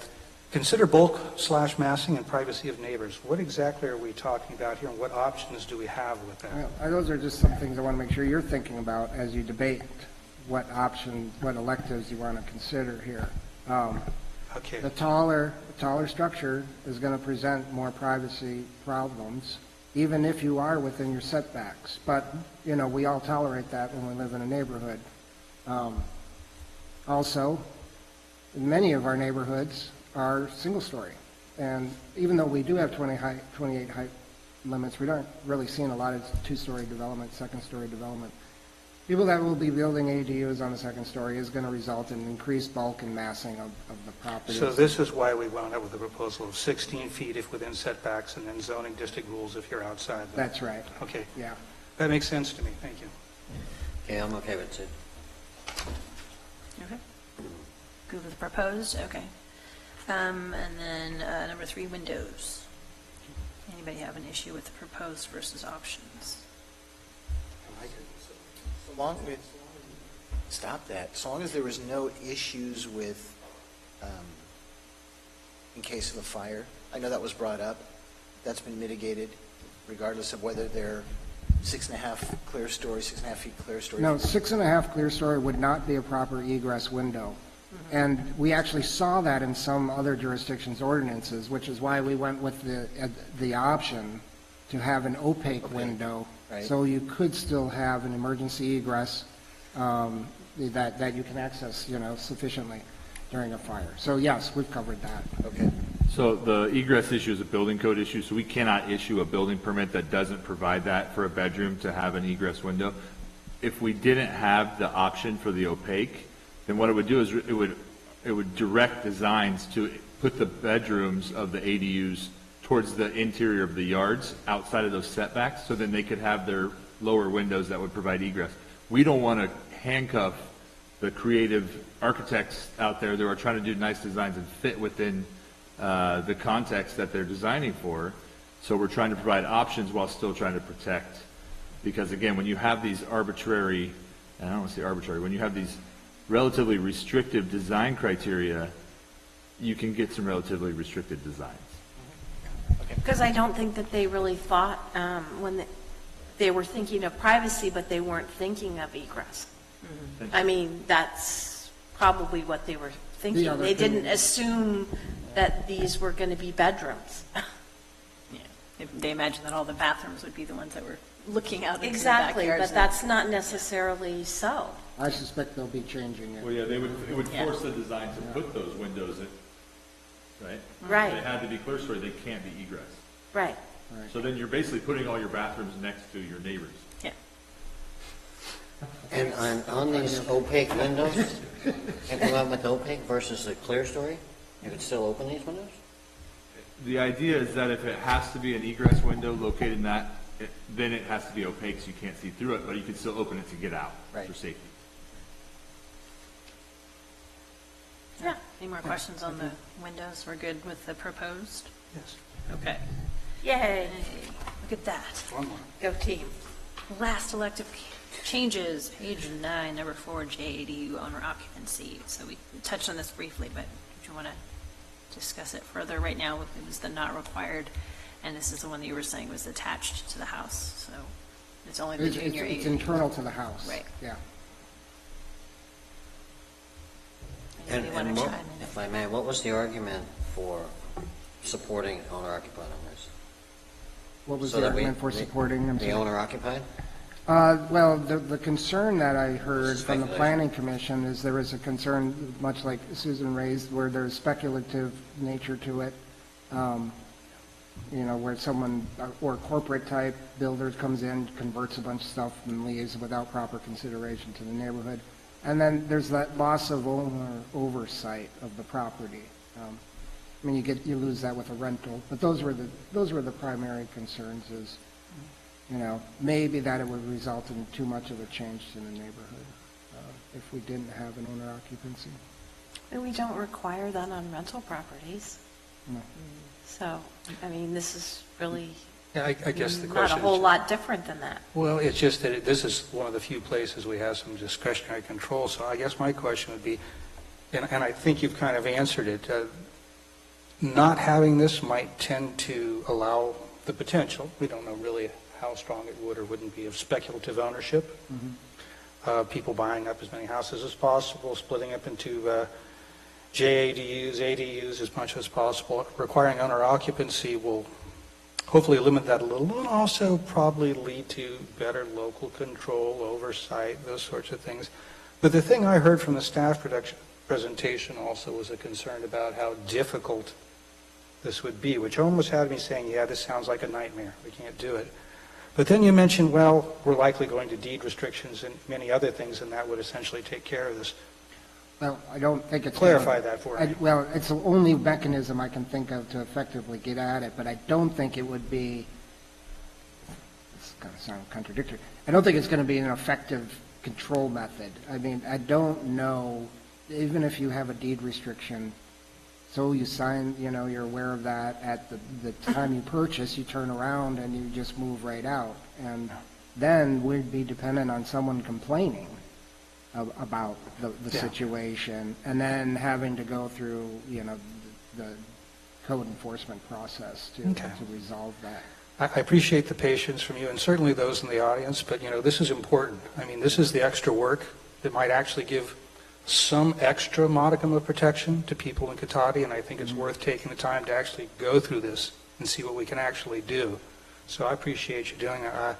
I mean, I would lean more towards requiring ownership, except for it sounds like it's a great idea, but it's almost impossible to actually do in practice with what we have here. So with that, unless you guys see a way that makes sense to do it, I tend to agree. I think the We proposal could come is back good. and revisit this at a later time if we see it start getting out of control, right? I mean, yes, we couldn't do anything about the ones that Yeah, were already there, but if we... The way state law is written today, yes, we could come back and revisit this issue. The way it's written today, great. That's all I can say. Okay, so my count of the four, we were all comfortable with the proposed, except for the first one, and that, my understanding from Councilmember Lamb was that you weren't necessarily completely opposed to going with the proposed. It was just something that you were wanting to vet out. It's not my preference, but that's how it goes. I think I'm going to have to live with it. Okay. So does that correlate with what everybody else's notes and everything? Okay. All right. So then... Does staff have what they need? On all four of the elective options. Yes.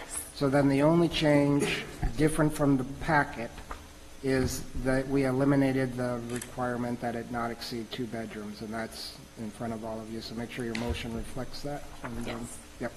Thank you. Okay. So anything else before we move to a vote?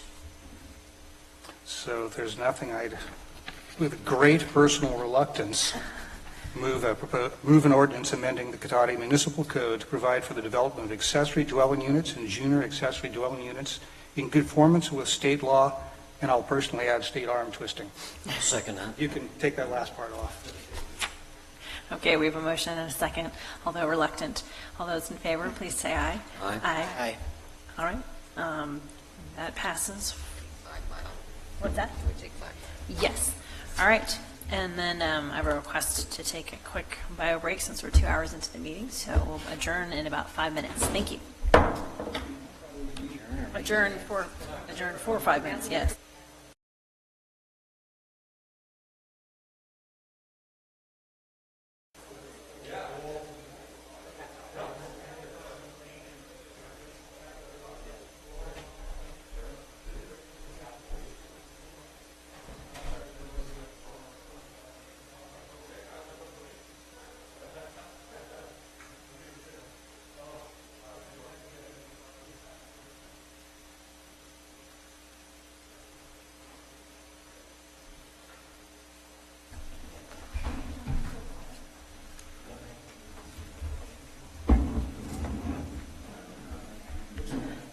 Okay, so we'll call the meeting back to order and move on in our interesting patchwork this evening with 11A, Establishment of an Underground Utility District.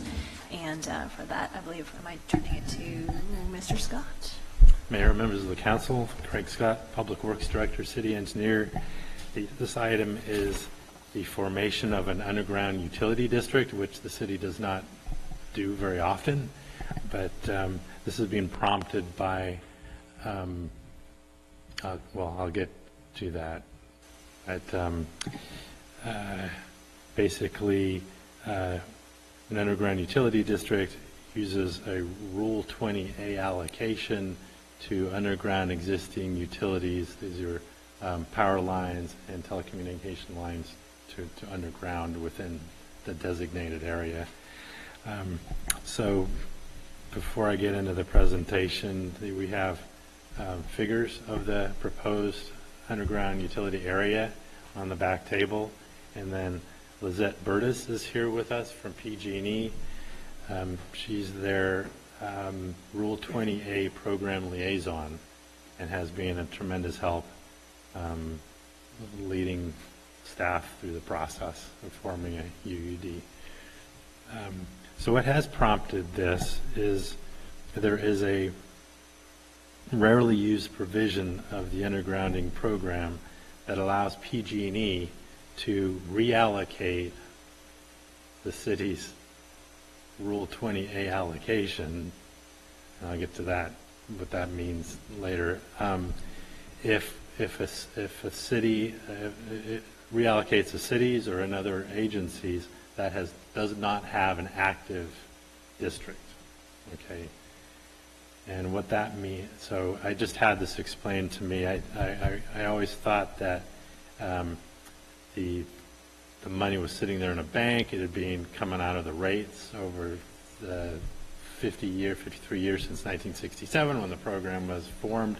But basically what it is once a district is, let's see, over time, it's like a frequent flyer miles credit. You get, based on the size of your city, there's a bank, it's sort of an account of allocation or work credits to the city that once UUD is formed, PG&E would then go out and get a loan for that amount of money, and the ratepayers would pay off that loan over 30 years or so.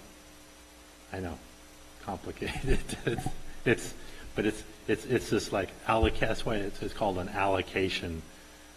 It's money that would be spent in the future after this project would be completed. Okay. So copies of the map are available over there. Lizette's here for question. Okay, so, all right. So basically, we're here because we want to preserve our funds, or our allocation, rather. And there's another city that is short of work credits, and so they're going out. We've been notified by PG&E that this provision, this rarely used provision, is being invoked, whereby they would, take the reallocate ours to someone else. And so if it was money, it represents $3,000 for the city. It's not a large amount, but in the great scheme of things, this program does not work very well for small cities because, for example, Cotati has about $650,000 allocation right now, and when it builds by about $20,000 every year, and that doesn't even keep up with inflation. I'd be willing to bet a project goes up by twice that amount, and so every year that goes by, we kind of lose ground.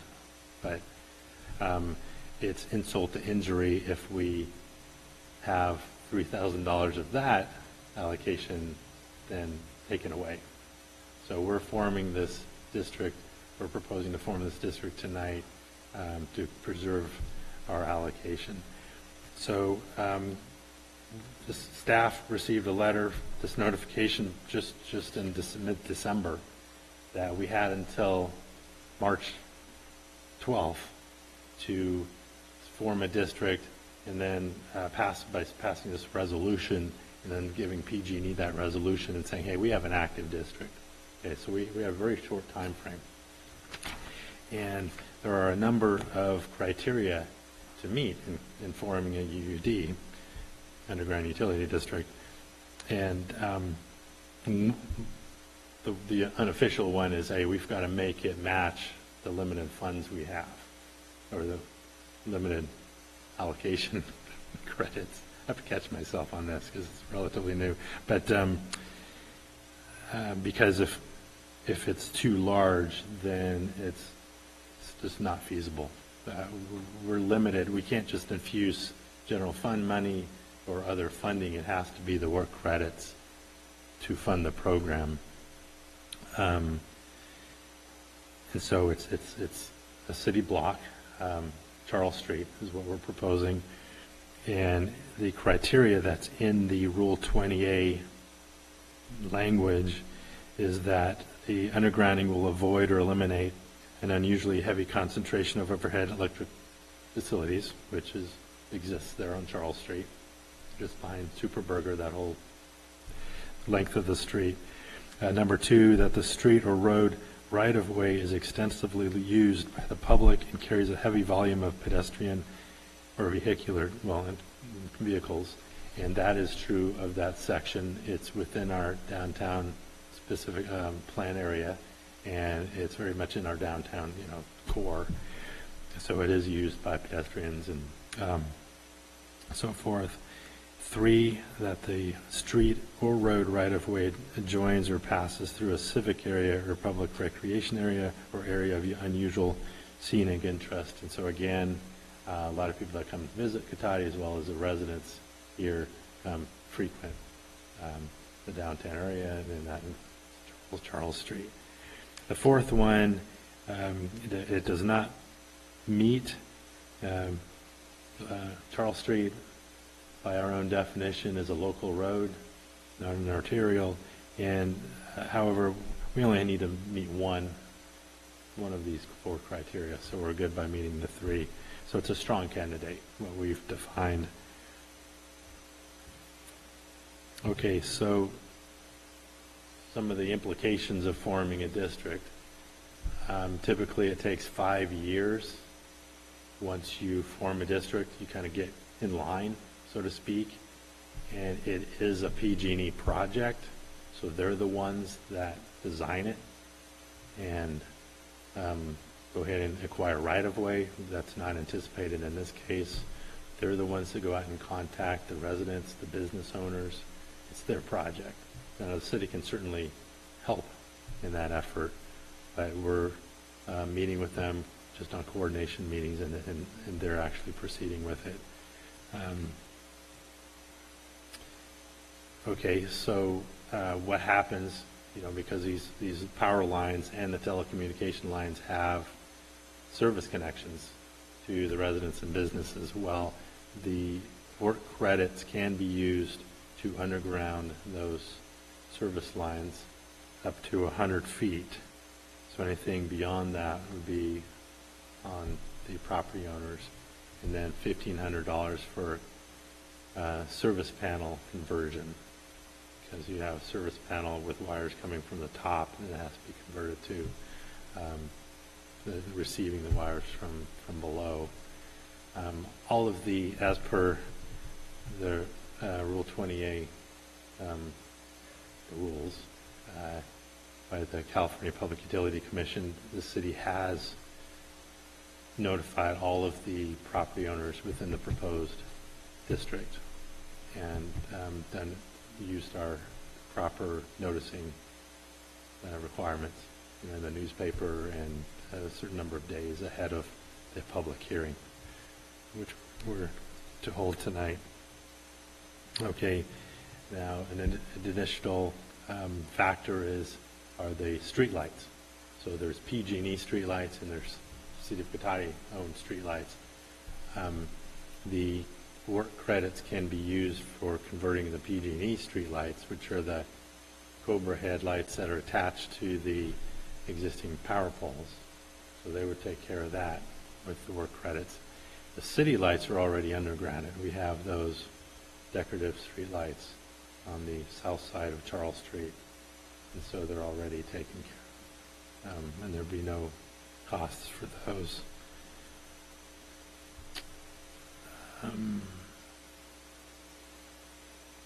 And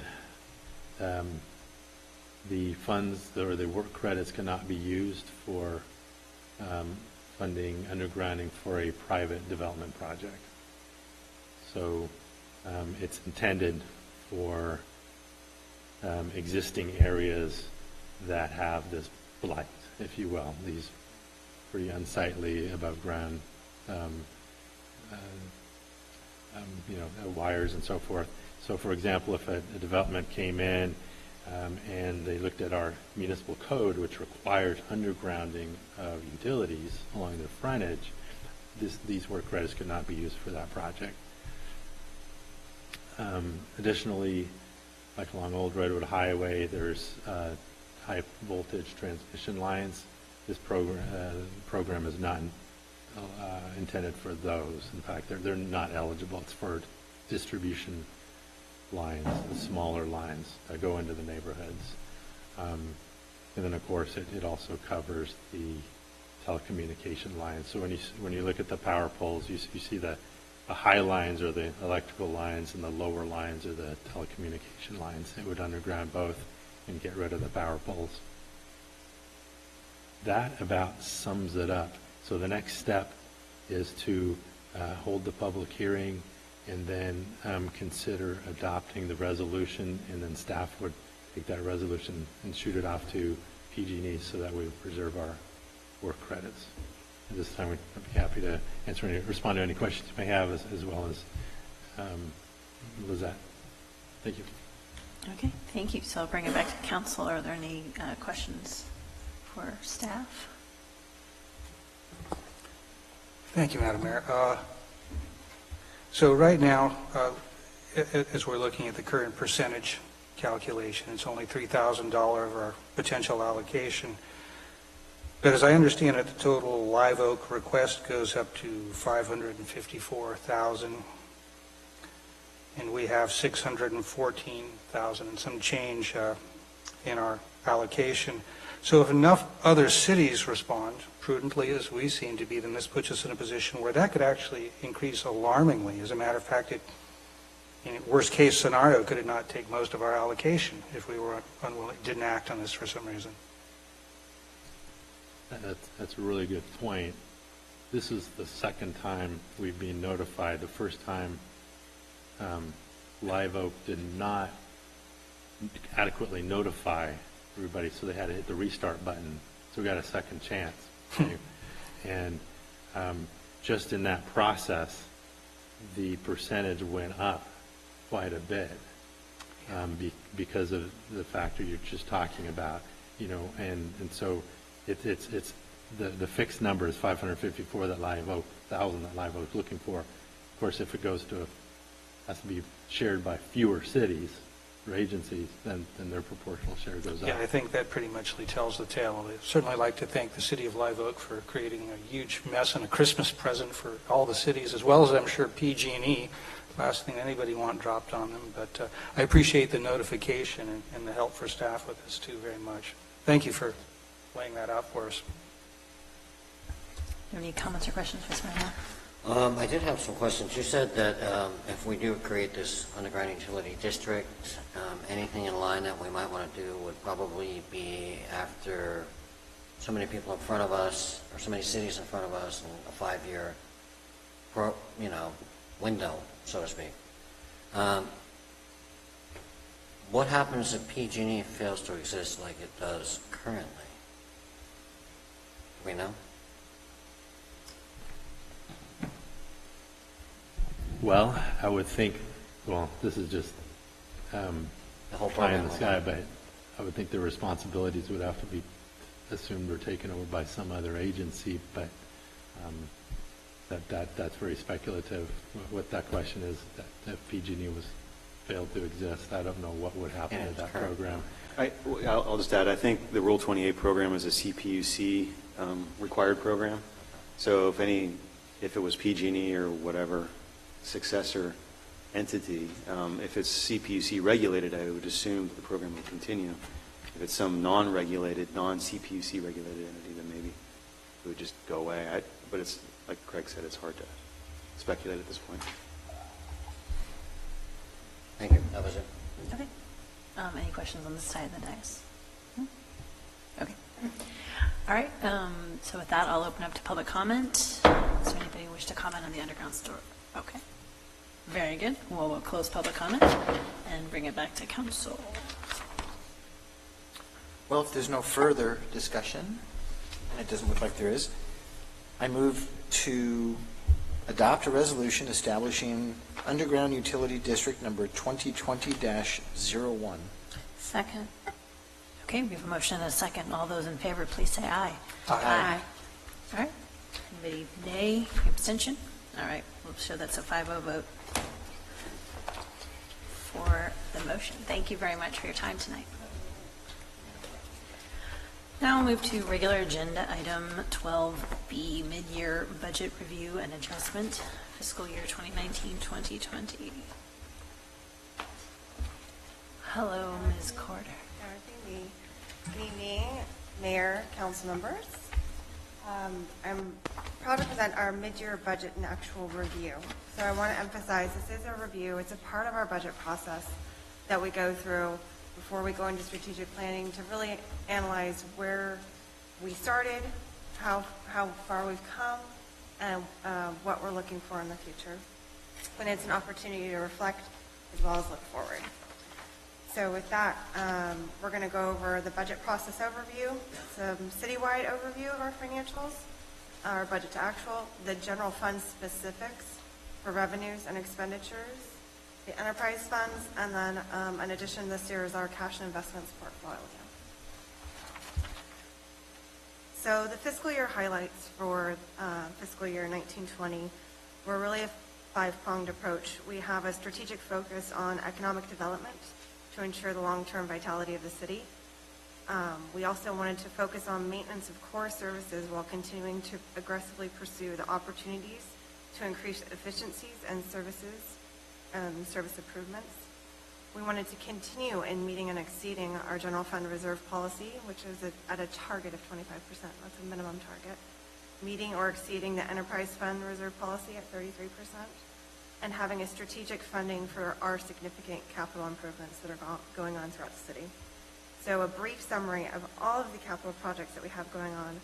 There's approximately $2.7 million of streets improvements, $600,000 in parks improvements, $430,000 of building and utility building improvements, utility infrastructure of $425,000, and then streets and parks improvements is going to allow us to leverage approximately $1.5 million in grants opportunities. So big strategic focus on what we had for this fiscal year. Proud that budget, we did win our third consecutive budget award from both the GFOA and CSMFO. These are a great light on the detail, lots of detail in our budget, but also its usability. It's overseen GFOA and CSMFO are professionals who produce these budgets, who review CAFRs and understand the financial impacts of the budgets and what goes into them. And so it is a great policy, leads to having a great policy document, a financial plan, an operations guide, and that communication device to our public and the users of it. And from this, we actually also created our budget in brief, which then translate this giant budget book that is a good communication device to the public in a summary form that's easily summarized in an elevator speech. So it was a good tool for that as well. So like I said, this really starts off our next budget cycle. It's a review of where we were, where we are, what we're doing right now, and I look forward to what's coming. So right now, we're in February doing our mid-year financial performance review. We're going to step right into March with strategic planning for the next year, which also is an evaluation of how far, what's left in this year to wrap up and what we're going to get to add on to it next year. And then, so our tentative schedule for those budget workshops, I want to just kind of put a light out there for that, is coming up quickly. So March 26th is our first kind of strategic planning session. These are all kind of tentative right now. April 21st is the general fund, and May 5th for our enterprise fund. So as soon as we're done with mid-year, we're not done. We're just keep going on to the next best thing. So into the actual numbers. Some of us like numbers. So citywide, this is really a big picture where we're looking citywide. So we have total revenues for the year of approximately 10 million for our actuals citywide. And then as far as expenses, it's just over at 10.5 million. And this is in line with our expectations based on the timing of the receipts and the timing of our expenditures. If we go to the next slide, kind of give you a brief synopsis of those ones that you'll see. So the general funds, the difference is primarily due to the timing of the receipts and specifically for the sales tax. We'll go into that a little bit more in depth in a few more slides. The special revenues, the difference is due to the timing from our gas taxes, our Prop 172, and our CDBG grants. So we're working on those grants, and so it's a timing of receipts for those grants that aren't quite where we had them programmed. But again, those are just a timing issue, and they're going to even out. We see them coming in through the end of the year. The debt service, this is also an anomaly because we pay the principal portion of our bonds at the very beginning of the year, and so that's also where we get the assessment income for those bond payments. And so those, again, they mesh where the revenues, it's a time lag, so we're going to see them then again. So down below, you'll see overall the expenses are at 42.2% of budget, where our revenues are at the 47.5% of budget. So we really are overall in line with where we expected to be, even given these timing of receipts. Now we're going to do a deep dive into our major funds, which is our general fund. Overall, again, I'm just going to keep saying this, revenues are right in line, with the exception of the sales tax, which is not a matter of it not being aligned, but a matter of timing. And our expenditures, again, were below that 50% expectation of where we would be with expenditures. That is, again, due to contract services timings of different projects that are happening, and where they're fitting into our year. So again, another graph, lots more numbers showing those percentages at the 42.3% of budget with the revenues.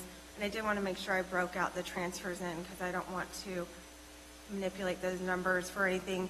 So you'll see those transfers in are primarily due to, I'll get into that, I guess, on the next slide.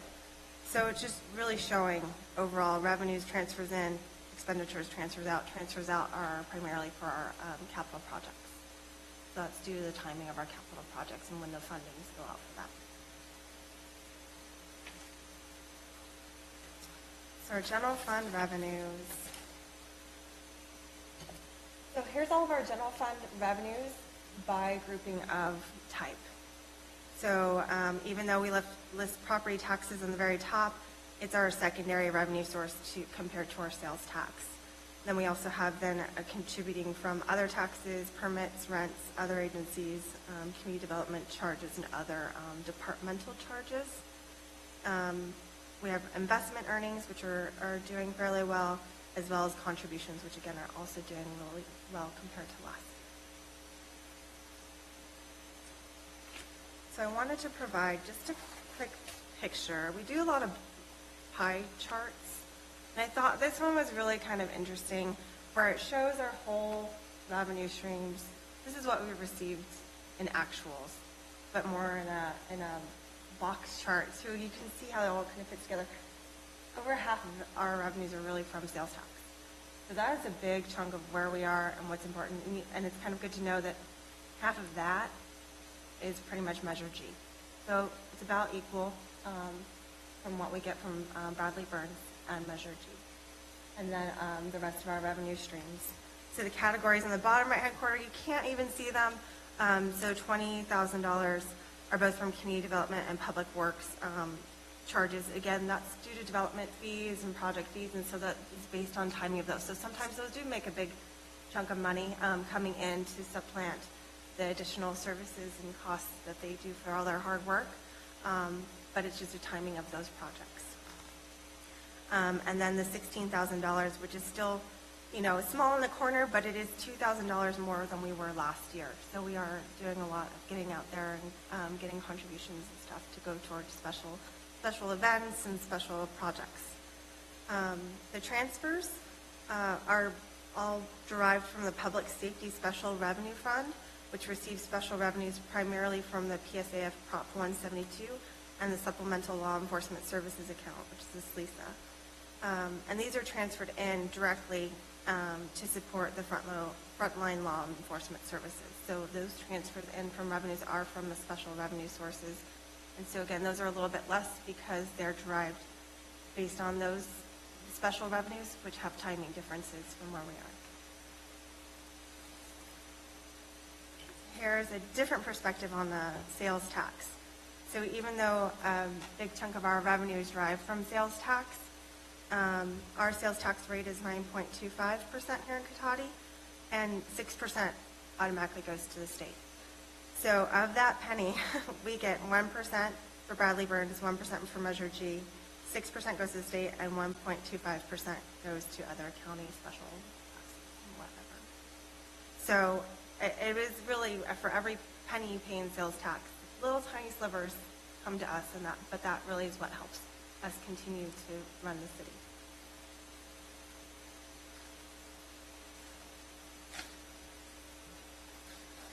And I also wanted to provide just a quick snapshot of what industries are providing these sales tax to the city, kind of a new perspective on what we have. And you'll see that most of it is at 29% coming from building and construction.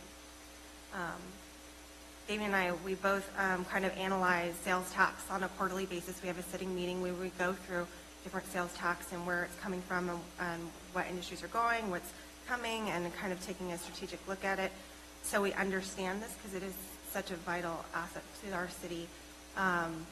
And so this is a part of what we also look at, is seeing where it's coming from.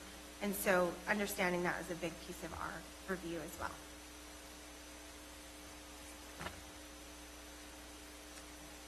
So where are we at with sales tax?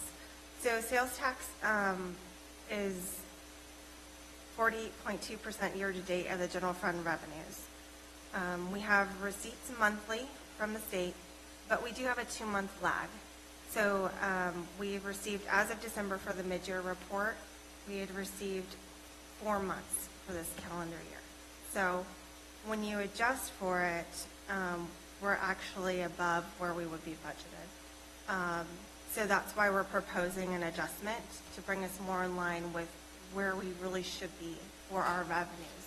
So even though it's somewhat unusual to increase the revenues, we want to make sure we're still planning for it appropriately and not having this additional revenue source come in at that very end where we're trying to strategically try and find out where we are at year end for next year.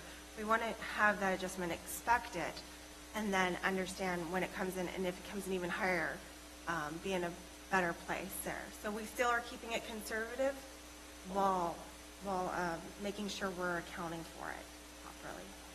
So that's a different thing this year, that we are proposing some major adjustments. And I know there's notes in here. So prior year 18-19, you can see that it was a little bit higher than it is this year. That's because we're in that third year of the state having their new system. So in 17-18, they were missing a bunch of payments, and so they pushed out a bunch of extra payments to us in 18-19 to make up for it. And so we have extra revenues in 18-19, which now we're back to a normal sales tax revenues.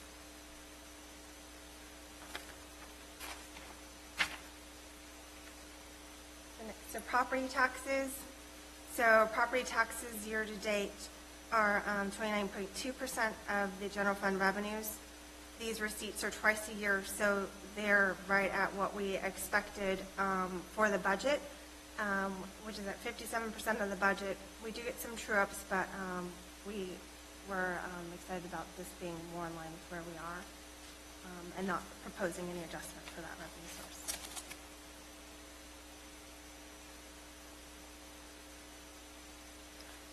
General fund expenditures.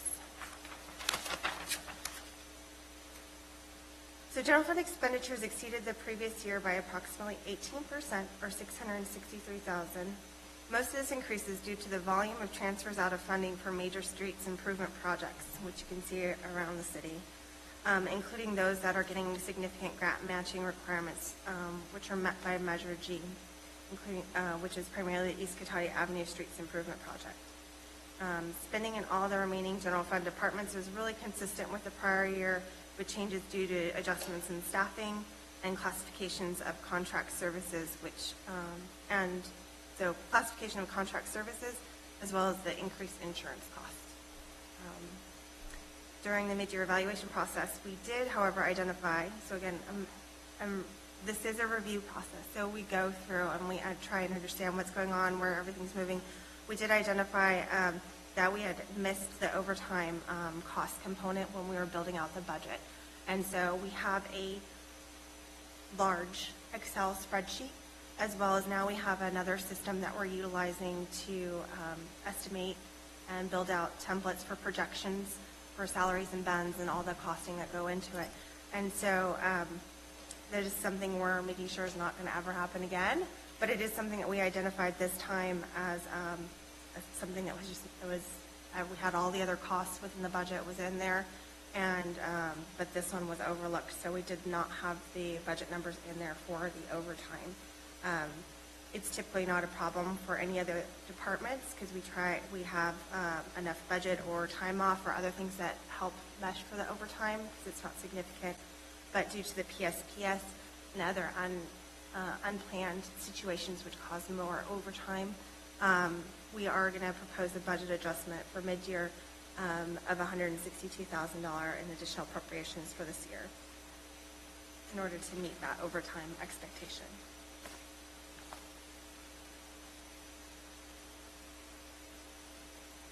So by department, through the first 6 months as compared to budget, general fund expenditures are tracking as expected at 44% of budget. The slightly lower rate of spending is primarily due to the additional transfers out to be performed in the last 2 quarters. So we're still expecting we're going to do a lot more street stuff. We're going to do some more design and more transfer out that are required for meeting those contracts in the next 2 quarters.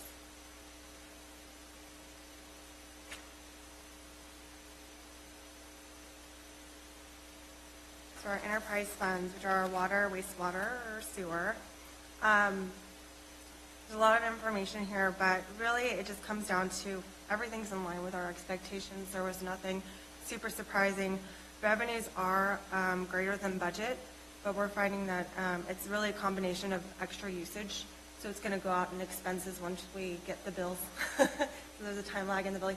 So we're going to, so there's extra usage, as well as the uptick in the slight change in the rates. And so additionally, the water and wastewater funds also received an additional $187,000 and $664,000 in connection fees that were related to the development project at Valparaiso. So those were also a significant increase in the revenue sources for both water and wastewater. Overall, enterprise funds and revenues and expenses as compared to budget are on target. However, during the mid-year, it was identified that a transfer of $1 million from the sewer operations to the sewer capital in order to meet their contribution for the P1 pipeline was not completed prior to the year end. And so there's no budget mechanism for transfer rollover. There's a mechanism for rollover of capital projects that lap over multiple years, but not a funding stream rollover for funding capital projects over multiple years. So since that wasn't completed before year end, we wanted to ask for that appropriation so we can properly transfer the funding from the operations fund to the capital fund for the sewers. For financial reporting purposes, all the sewer is rolled up together, all the water is rolled up together, so there's no differential there. But when we get down to rate study details and stuff, some of those things do matter. And so we want to make sure that we're showing it in the best light possible, and we're making sure we're taking due diligence with their fund balances and where the funding should have been spent. Overall, for fiscal year 1920, most expenses are in line with the budget, with the one significant decrease in the capital outlay expenses for wastewater due to the significant expenditures last year for our P1 pipeline.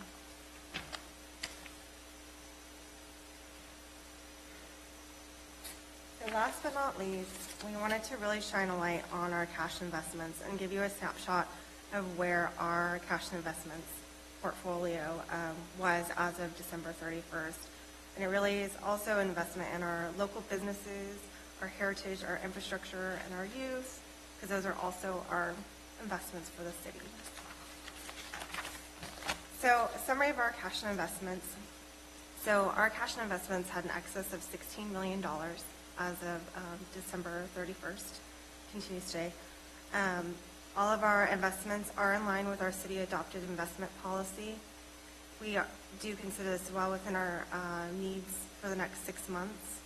And just to explain, the city does utilize a pooled cash investments process where it's not a single fund has this bank account and this fund has this bank account and none of the two shall mix.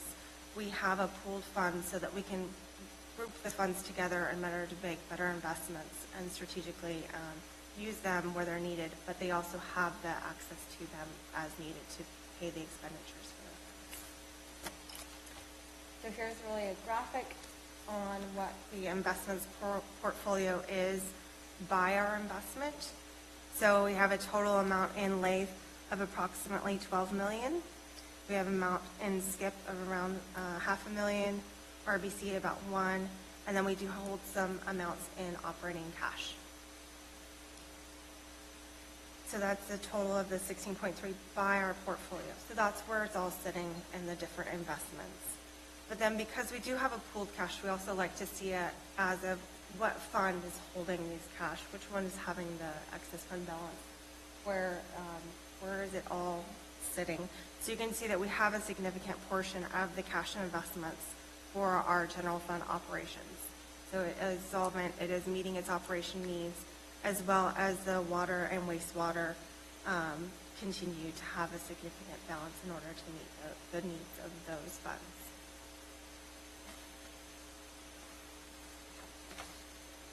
So in conclusion, the first 2 quarters really are tracking with budget. We are really in line with our review process and our detailed evaluation of our budget to actuals. And we want to make sure that, these are actuals so that we can continue going forward. We're not having to wait for adjustments or 2 months down the road and doing a report to you in March for December. So we want to get more actuals and get these in front of you more often. We are requesting those budget adjustments due to the increase in sales tax that we're expecting of about $117,000, the increased expenditures for overtime of $162,000, and then as well as that $1 million transfer between the wastewater operations and the wastewater capital. City staff is going to continue to update you on any forecasting changes as they come up or as we deem necessary, and we are fully committed to exercising prudence and integrity with all of these reports and providing this transparent accountability for all of our uses of city funds. That's the end of my report. Okay, Taking questions. Thank you. So I'll bring it back to council. Are there any questions for staff at this point? No? Right, thorough, detailed reports? No, no questions. I do want to say thank you, though. The reports over the last few years have gotten clearer as far as, not just the transparency part, but just to be able to see, okay, you can see where these things are moving in different funds that we have, and it's, it's not a simple task, obviously, to juggle all of this. So, and congrats, of course, on the 3rd straight award too. So that's important because that's an independent group that looks at all the cities of different sizes. So you guys are doing a great job. Thanks. And Councilmember Harvey. Yes, I just wanted to thank Damien, because one of the questions that I asked was about the $160,000 in overtime. Since the majority of that was caused by the PSPS, that's not something that we could have planned for. And I did ask, had we put in a claim for that, because apparently most agencies are putting in for that because it's above and beyond what we had to do. So not like we'll ever see anything, but thank you for that response, that least that we could and least that we did. So, and thank you for the report. I like all the details. If I can comment, we did put in a request for reimbursement not only for the expenditures that were incurred, but also for loss of revenue source. So we did make sure that we put in for both of those, what we get. Likely nothing, but at least we could and we did. I'm hoping for a thank you note for the submittal, at least. Maybe they'll send you flowers. Maybe. Okay, any questions or comments from the side? You guys good? Okay. So we'll open it up to public comment. Would anybody like to comment on the mid-year budget review? Yes, Mr. Barrett.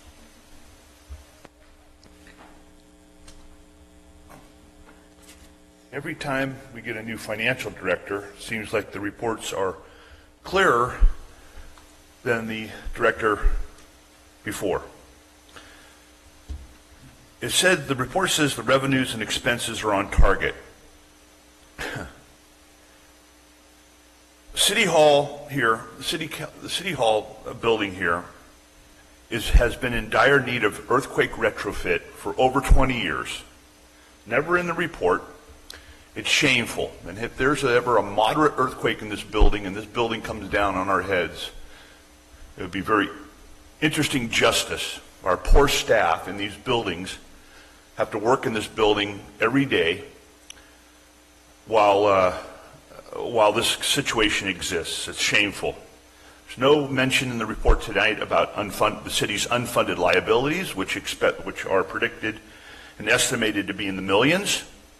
Even back when Jeff Fox was mayor, he expressed serious concern on his leaving the city on this issue. There's no code enforcement in this town, basically. No weed abatement or weed enforcement in this town. That's bad old news. There's a shortage of police protection in this town. Patrols here in town are pathetic. Maybe we should get an award for that. There's no funding source for the fake farm across the street. There's no city park on the west side of town that people have been complaining about for decades. Our dog park here in town is a disgrace. There's no money for any weed abatement. There's no money for any of the $71 million left estimated for the downtown specific plan. But thanks to President Obama, we got $1.1 million. In 10 years, we got $1.1 million towards a $73 million downtown specific plan. Very good. Very nice. There's no money for emergency preparedness in this town. There's no money for any services for the homeless. No money for our seniors. But there's more money leaving Cotati every day. Shopping out of town, online sales, and you guys want to give yourself a pat on the back. All right, thank you for your comments. Is there anybody else who would like to comment on the mid-year budget review and adjustment? Yes, Ms. Alderman.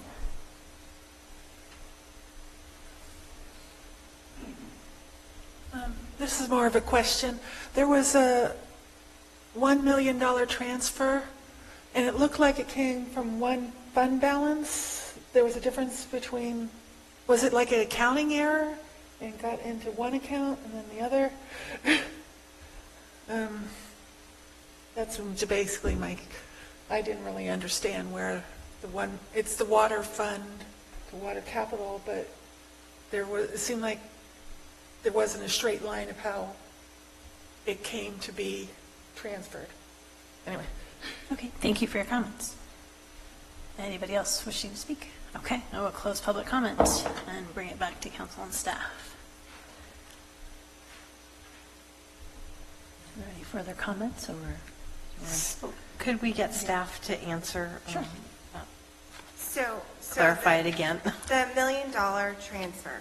So this was a transfer with the P1 pipeline.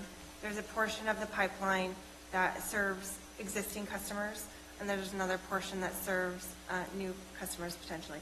And so what the funding part of it is that the operations account for the sewer fund needed to contribute $1 million towards the P1 pipeline. So it's a transfer from the operations account to the capital account. Because we always fund our capital projects out of capital fund accounts, Yes. not from operating All funds. capital projects are funded through are expended through capital funds. And I will also add, too, that the transfer was all part of the approved funding package. It had previously been approved by council. It just, the funding itself wasn't executed before the end of the fiscal year. It just had gotten missed. So it's really just coming back and saying, we know we talked to you all about this before and you approved it before, and it's all history at this point. But we just need to move it like we said we would a year ago. That's just what we're doing now. Okay. Any further questions, or then I'll be looking for a motion for the I second would be half. happy to move a resolution approving a mid-year adjustment for the fiscal year 2019-20 budget. Second? Okay, we have a motion and a second. All those in favor, please say aye. Aye. All right, please show us a 5-0 vote. And we'll move on to item 12C, discussion of state and regional initiatives to improve power delivery. Madam Mayor, it's 4 minutes to 10. Do you want to? Oh, yes. So we have a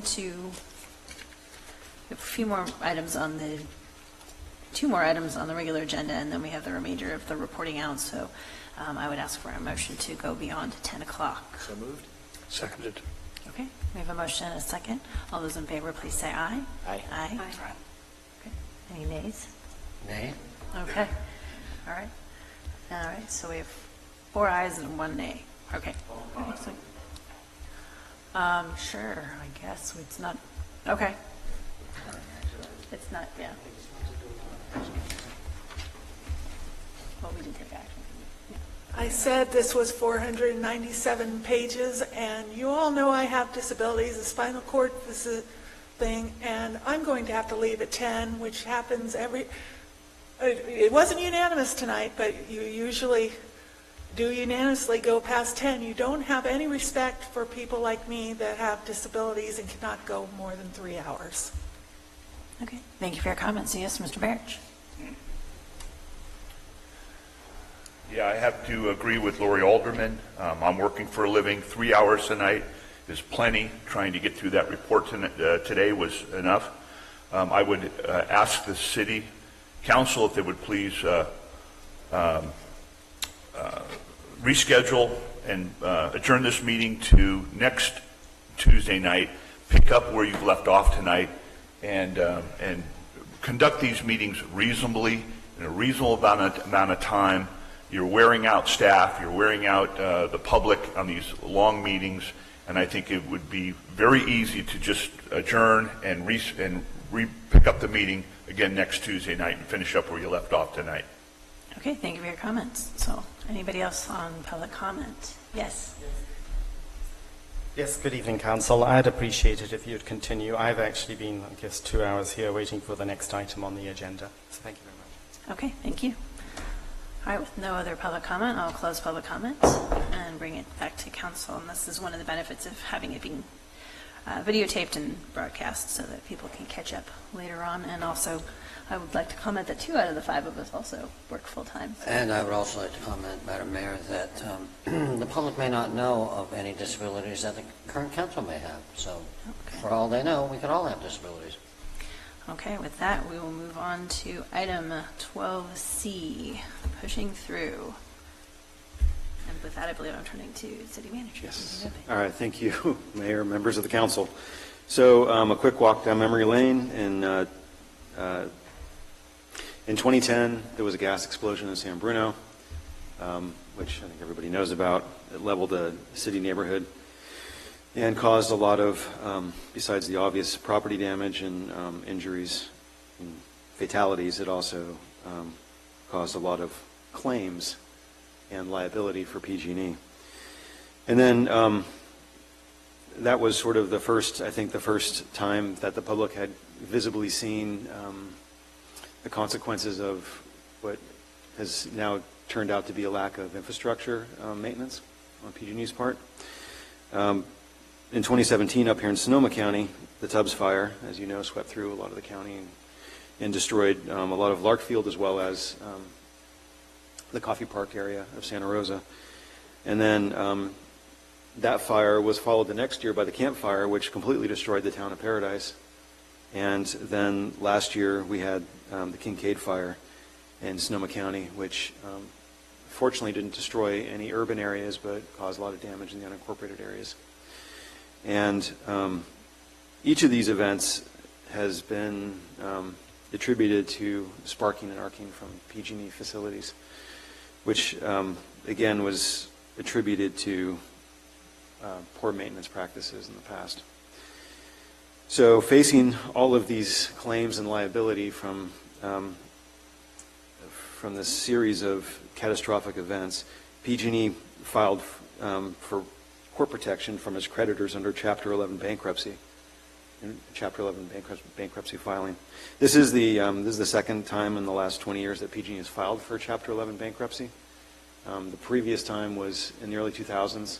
This was during the brownout days, and they had mispurchased power, and they were expecting more hydropower basically from the Northwest, which didn't come to pass because of drought conditions. And then I think there was companies like Enron that were more than happy to sell them power at very high prices. So that unexpected emergency power purchasing that occurred that year forced PG&E into Chapter 11 bankruptcy as well. So, but in this case, we're talking about the bankruptcy being caused by the liability that was caused in these recent events.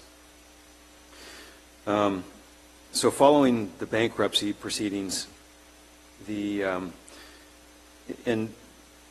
as was demonstrated during the PSPS and some of how they've been operating lately, there was a lot of concern that grew around the state, but also in the state legislature about, as PG&E was trying to put proposals forth in bankruptcy protection court or in court for the bankruptcy process. There was a lot of concern developing about PG&E prioritizing stakeholder interests, particularly the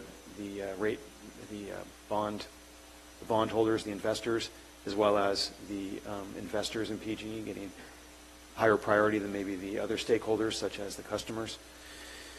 And sort of in parallel with all this, the state passed a law, AB 1054, in 2019, which created this wildfire fund, which was intended to be sort of a safety net for catastrophic wildfire claims for companies like PG&E. And the governor had put a condition on PG&E accessing that fund, which was that they had to exit bankruptcy proceedings by June 30th of this year, 2020, in a form acceptable, essentially, to the governor. And that process is still going on. So, like I mentioned earlier, there was a lot of concern among all the different stakeholders. Some of those included cities, of course. And a prominent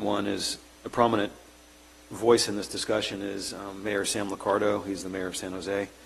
And he put together a sort of a principles document that looked at customer ownership, basically a co-op ownership of the PG&E utility, which is a common model throughout the country. We just aren't familiar with it here in California, because our utilities here in California are investor-owned utilities, which are referred to as IOUs. Yeah, they IOU a lot of money after these wildfire claims. And so also, just as a side note, in October of last year, the mayor of San Francisco, Mayor Breed, put together a proposal to buy PG&E's local power lines within the city limits of San Francisco for $2.5 billion, but PG&E rebuffed this offer. So this has been a common theme that PG&E is trying to protect their IOU structure and trying to navigate bankruptcy court. And the two offers right now, or the two different plans that are in there, is one that one sort of exiting bankruptcy plan was put forward by all the investors in PG&E, which obviously would favor investors in trying to keep the haircut to a minimum that they have to take as it exits bankruptcy. The other is PG&E's, which is also not that acceptable to especially the governor and the customers.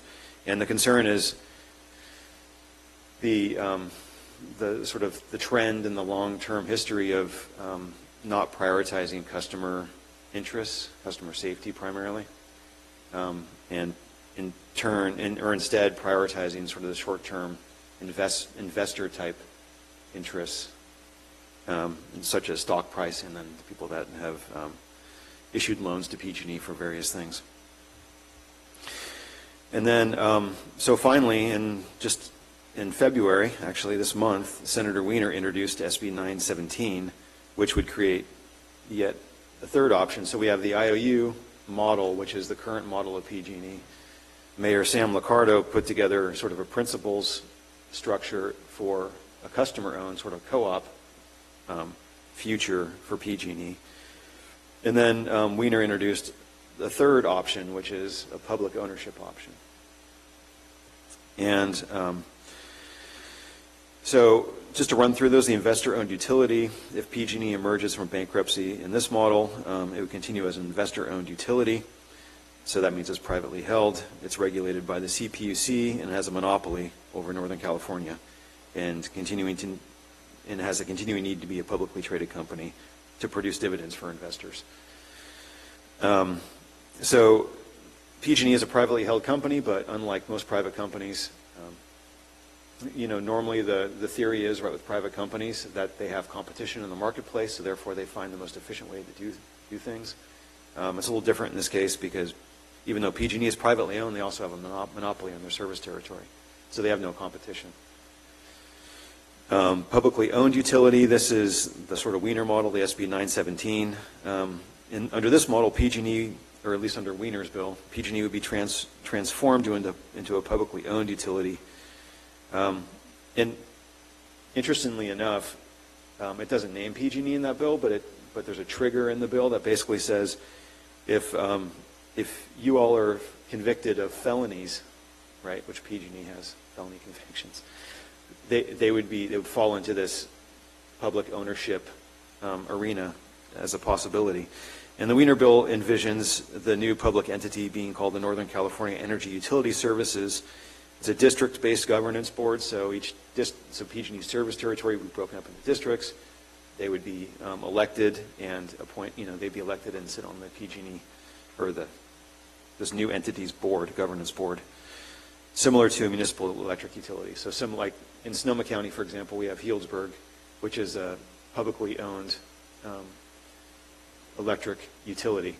So just like that model, it would be, so like just like Healdsburg owns all their distribution lines within the city of Healdsburg, they basically just buy power that gets transmitted to them through transmission lines to their city limits, and then they distribute it within their city. Same idea here, right?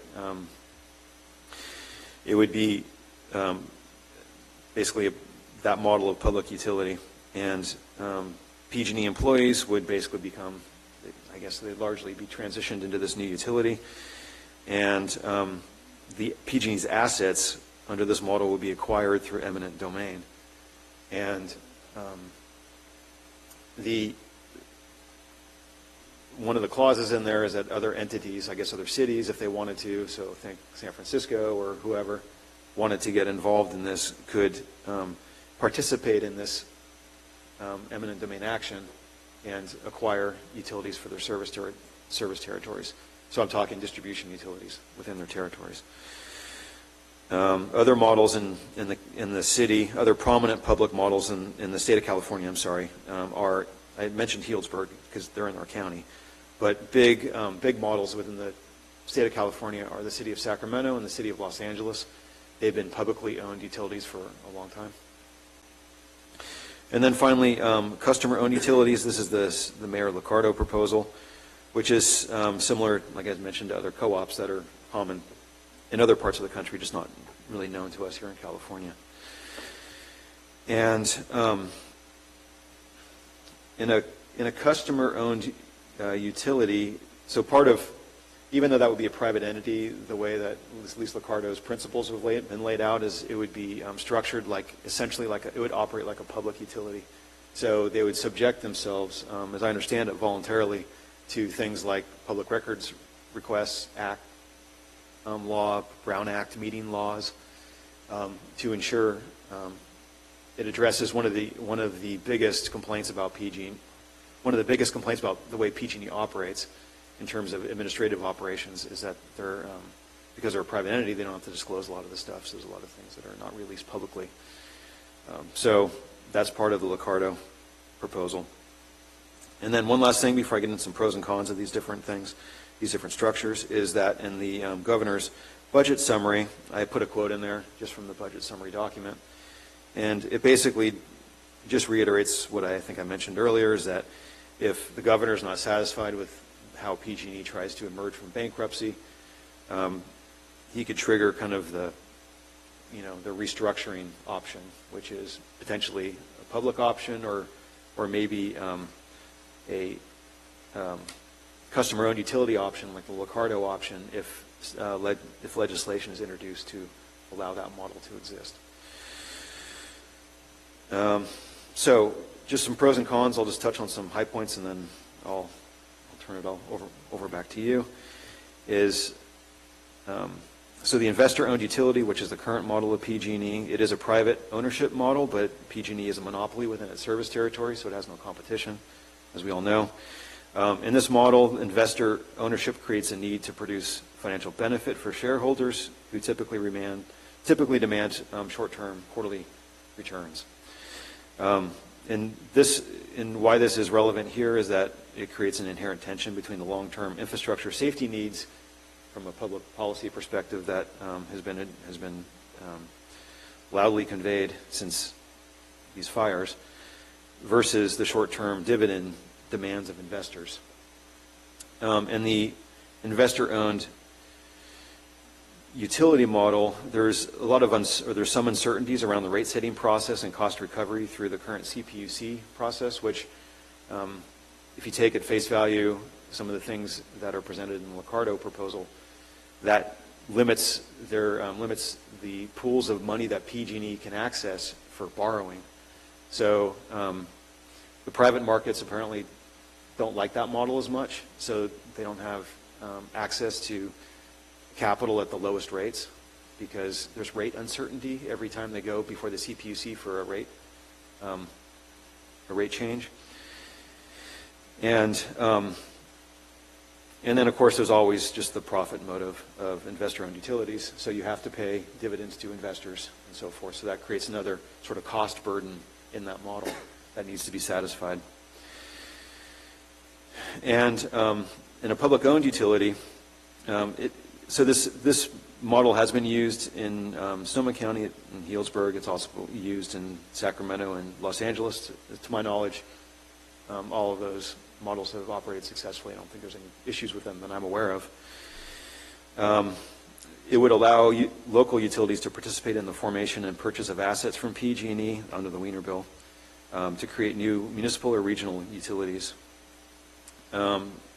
If the local utilities were to purchase PG&E assets, it's assumed, this is my assumption, that they would run these areas with the regional utility filling in for the rest of the former PG&E service territory.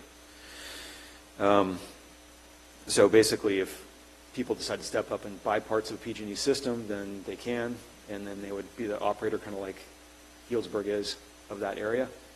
For the areas that aren't purchased, then this sort of default Northern California entity would operate those areas. And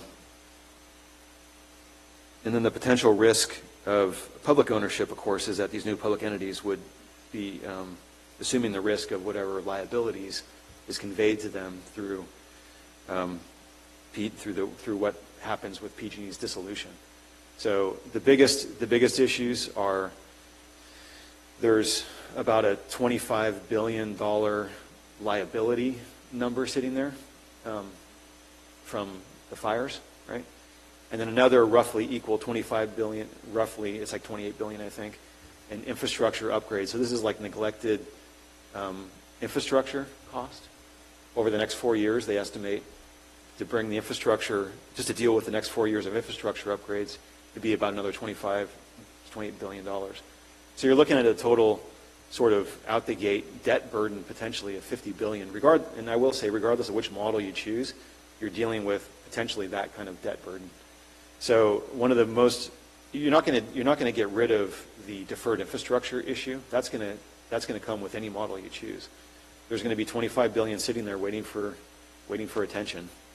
The issue that may change, the thing that may change with these different ownership models is this other 25 billion sitting over here, which is, liabilities caused by the fire, things, debt they owe to bondholders and so forth. Depending on how PG&E comes out of bankruptcy court, some of that could go away potentially, or some of it could come fully forward into the next entity. So anyway, getting back to the public ownership model, depending on what pieces of that debt come forward, that's going to be potential liabilities that new owner would have to deal with. In whole, if it's one entity, or in part, if it's broken up.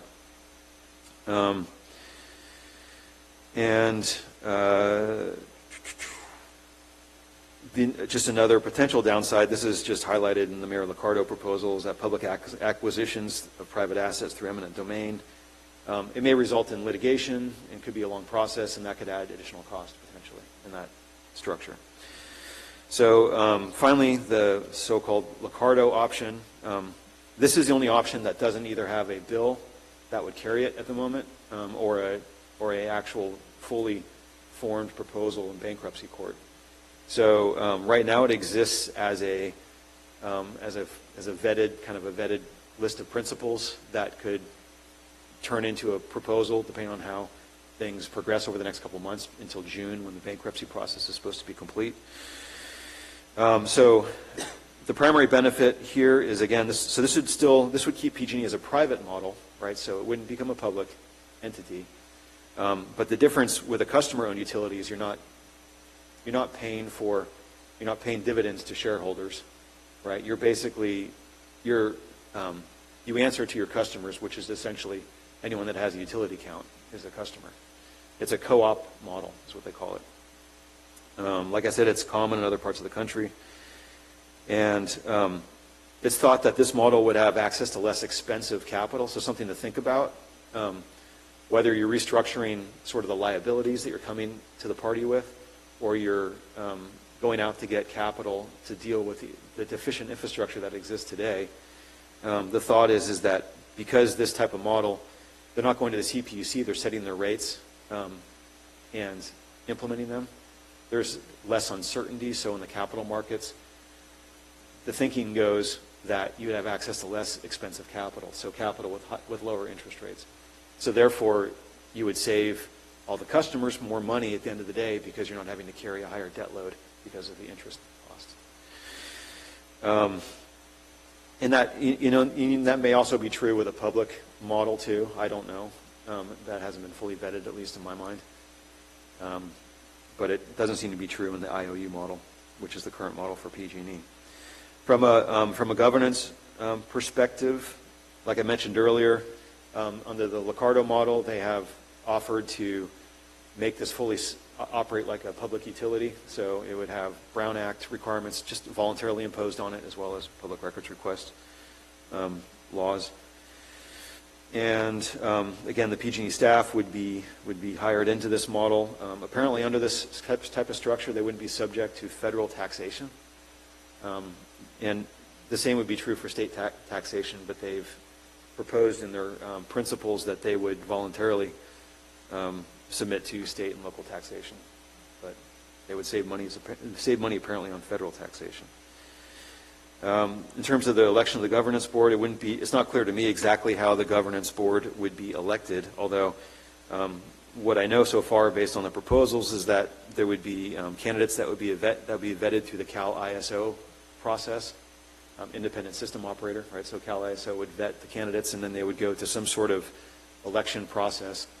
The only thing that the Licardo proposal talks about is that the ratepayers would have a role in that. So maybe it's like your, AAA, board member kind of elections where you get something in the mail and you can vote, but mostly, I don't know how it would go, but that's just how I envisioned it when I read it.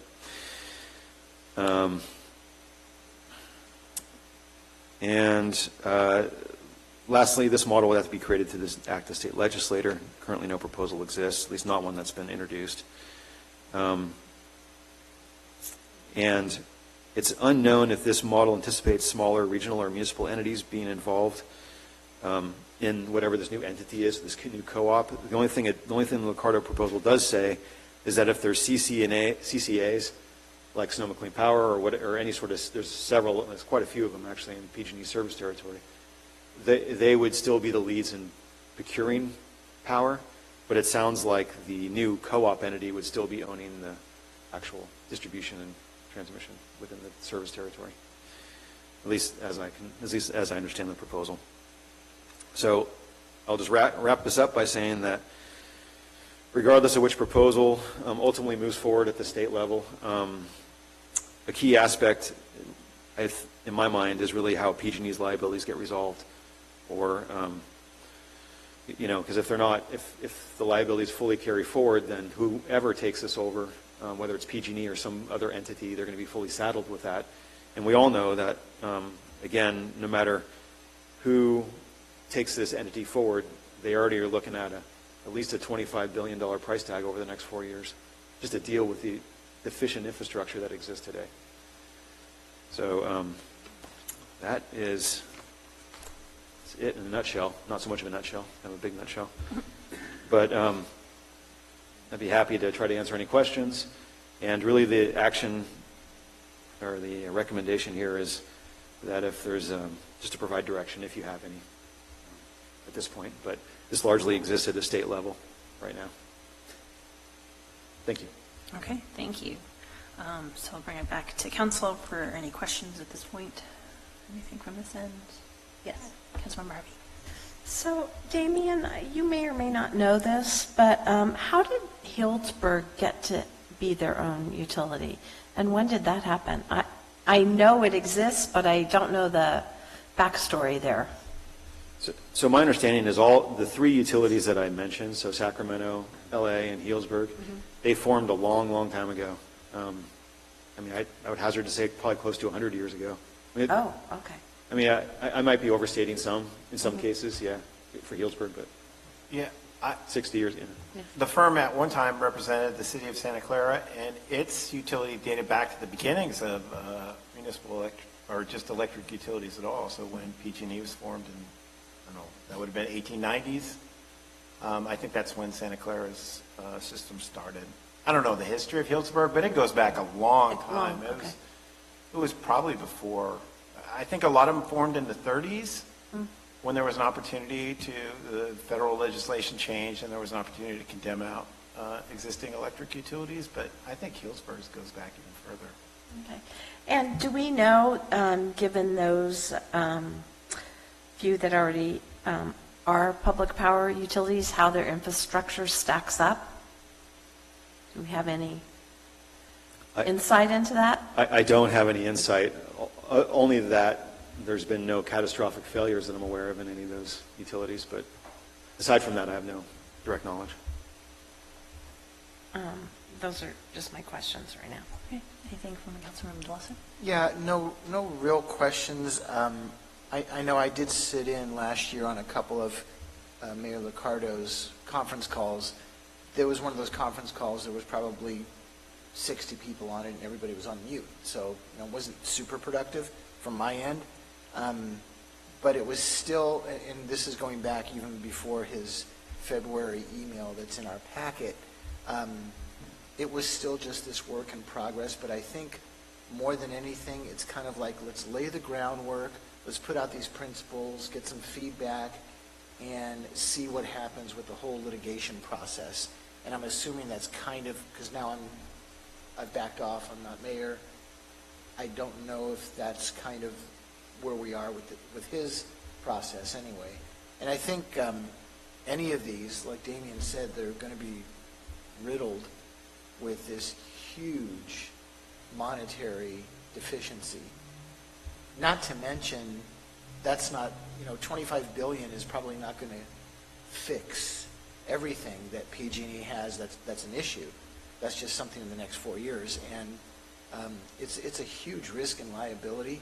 But, the process as it was proposed to me way back in November, I think it was, or October, was let's have a conversation. Let's make this, kind of a statewide conversation, because what we have right now really doesn't appear to be working well. And I think a lot of people can agree with that. And so that's kind of where it's been progressing from. So, I'm not sure that we really do need to take any action on this outside of now we've, been further educated on the matter. Let's sit back and see what happens. And I think most of it's being driven by the governor anyway right now. I will just add on to that you're absolutely right that Liccardo has taken the position of we're just waiting to see how bankruptcy court sort of sorts itself out with his proposal in the wings. And the infrastructure issue, the $25 billion-ish in the next 4 years, is an unavoidable fact that anyone's going to face. The other $25 billion of liability, that's going to be an important consideration, kind of where that lands for anyone that takes this forward. But thirdly, I will say that whatever entity moves forward, you want them to have access to the lowest cost capital possible, because that's going to save cost, right, for this huge mountain of debt that you're going to have to deal with. And if you take Liccardo's principles at face value, PG&E isn't able to, because of the rate-setting process, access the best cost capital. But one of the other models presumably could. That's just something to keep in mind. Okay, comments from the side of the dais? Yes. Yeah, since we kind of wandered into comments here, thanks for a really good presentation. This is obviously a pretty complex issue, and we've boiled it down pretty well here. The real problem with either, you called this out perfectly in packet page 277 on publicly owned utility, the real issue is the risk of assuming some or all of PG&E's liabilities. And those liabilities just isn't what they might potentially have from legal adversity from their recent misadventures, but it's also the infrastructure. And typically what we find when people have deferred maintenance on things, when we go in to start repairing, I'm seeing heads nod because we've all been there, it's worse than you expect. There's a lot more. So there's the problem with either one of these models. You're going to face that challenge, is that those huge costs make it almost impossible to do anything. And yet the problem is then going back to either the investor-supported or the ratepayer, not ratepayer, but the shareholder support, the two potential outcomes of bankruptcy that are apparent at this point in time, have the same problem. The rate of return that's required for both of those is so high that there just isn't enough capital to be raised to maintain and operate this infrastructure, and the problem not only stays the same, but probably continues to get worse. So really probably the only path forward, and I'm sure the governor's wrestling with this, is somebody's on the hook for all the deferred maintenance from years, from decades, generations at PG&E. And that's obviously going to be all of us, the public, the state as a whole, one way or the other. And would it probably make sense, the state's the only one that can wade in and actually with enough capital to level that playing field. Because if that playing field were leveled, if all those legal concerns were removed, if we weren't burdened with this incredible albatross of infrastructure problems, this is probably a much more manageable thing. I mean, certainly just in our region, I think what Sonoma Clean Power revenue should be without these burdens would be enough to allow us to take a look at making a long-term purchase of that infrastructure if we went through, say, the Wiener process where there was that opportunity. So I guess the value of both of these really is, like you said, our outgoing mayor said, they both are remarkably similar in some ways. They carry some key benefits. They both really hit the benefit of PG&E you don't want to lose is sharing those expensive costs throughout the state so everybody can participate and make the most of it. Because if we go back to balkanization, there's going to be a lot of winners and a lot of losers, and we'll be back where we were 100 years ago. So that's probably really the direction it needs to happen, and hopefully if we're able to get there, both the work that Licardo and Wiener have done will be really helpful in laying out, okay, here's some principles, here's some concepts to get you there. I think the main problem right now with the Licardo thing, at least, is that the principles are really solid, but there's no term sheet for bankruptcy court and there's no bill.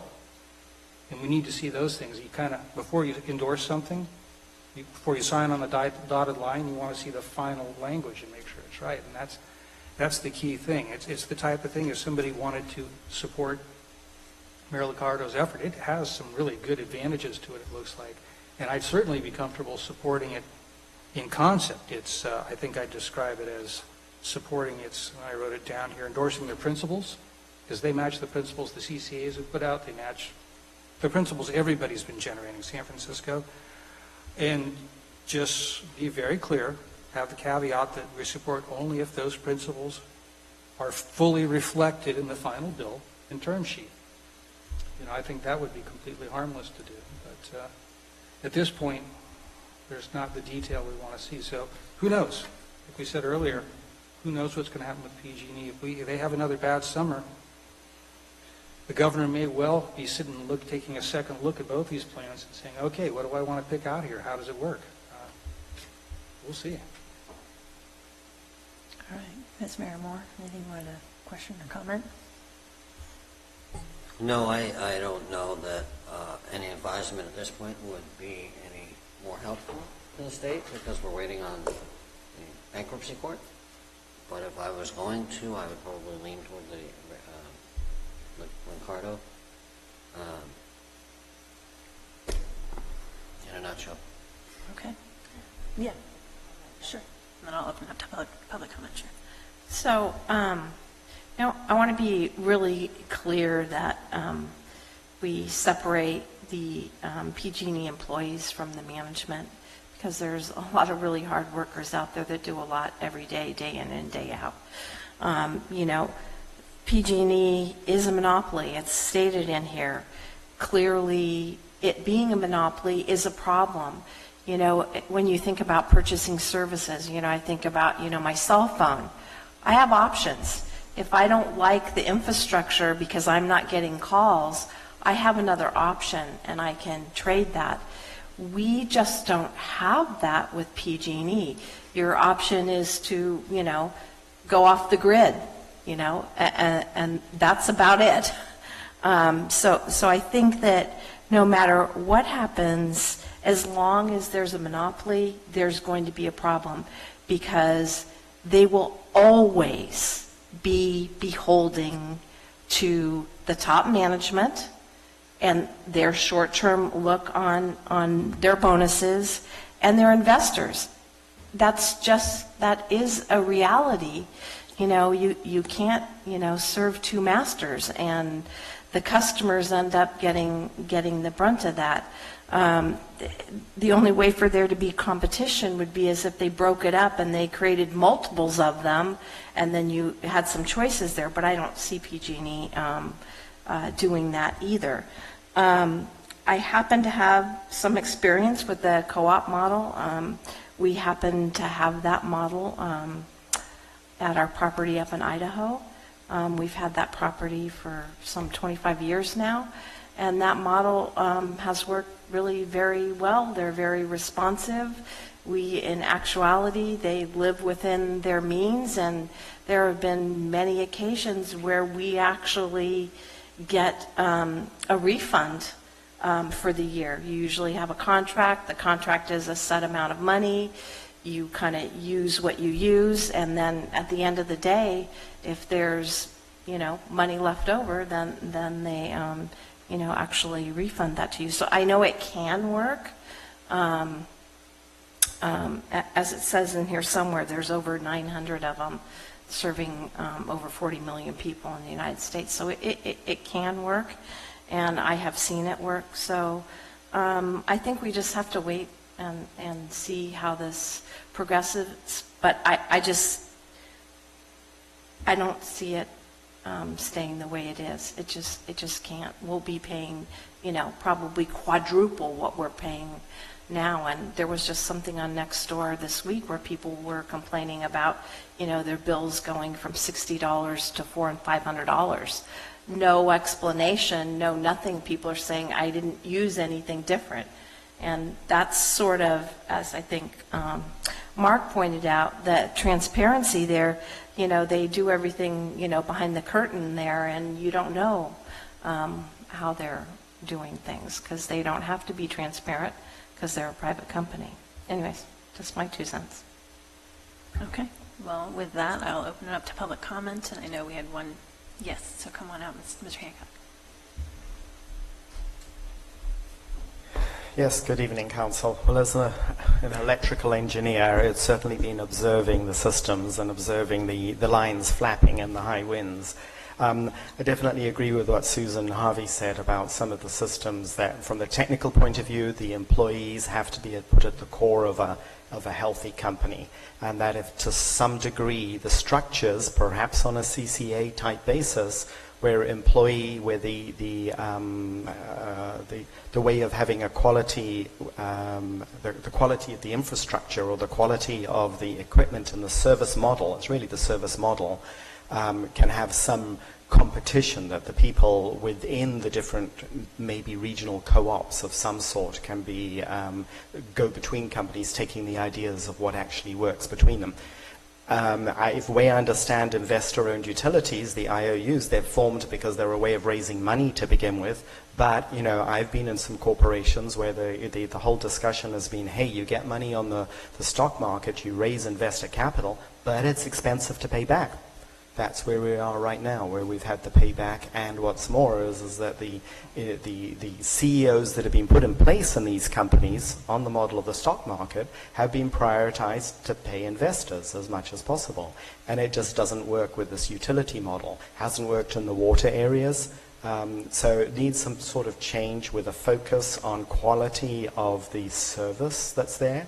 One of the ideas that I had, and I guess there's backwards and forwards with all of this, is that if there is a power outage, a public service outage, that it should be explained afterwards. So on the first basis is safety has to be top priority. Safety of the network, people not getting killed from it, and also not causing fires. But if there is a need to turn off the network, then the local municipalities who are affected maybe have to come here, the technical people have to come forward and say, we shut your power off because of these conditions, and maybe it'll come to light that there's a short segment of line that public utility rule number 20 has to be invoked for some poor part of the network to really make it reliable, or it becomes apparent for that portion of the network that all of it is unreliable for some reason or the other. Roanoke Park, as the newer city, has gone underground. So older utilities tend to need more of an effort, need more money, and to be honest, we want that electricity to be there, and we can choose not to use much of it, to really reduce the power, which is what's been going on a lot of the time, but we need some voltage to be there. It's really beneficial to have some voltage, and people should be able to then decide not to use that much. So anyway, I appreciate the discussion here. Thank you. Thank you for your comments. Anybody else? Mr. Barrett?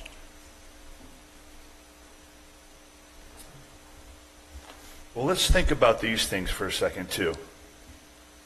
How are these things been working? Public education, public water delivery systems, public housing, public transportation, public television, public parks, public park closures and fees, public roads and public bridges. How's that been working for us? Public welfare programs, cost overruns, passed on to taxpayers, Is this going to tie into higher public college tuitions. power delivery?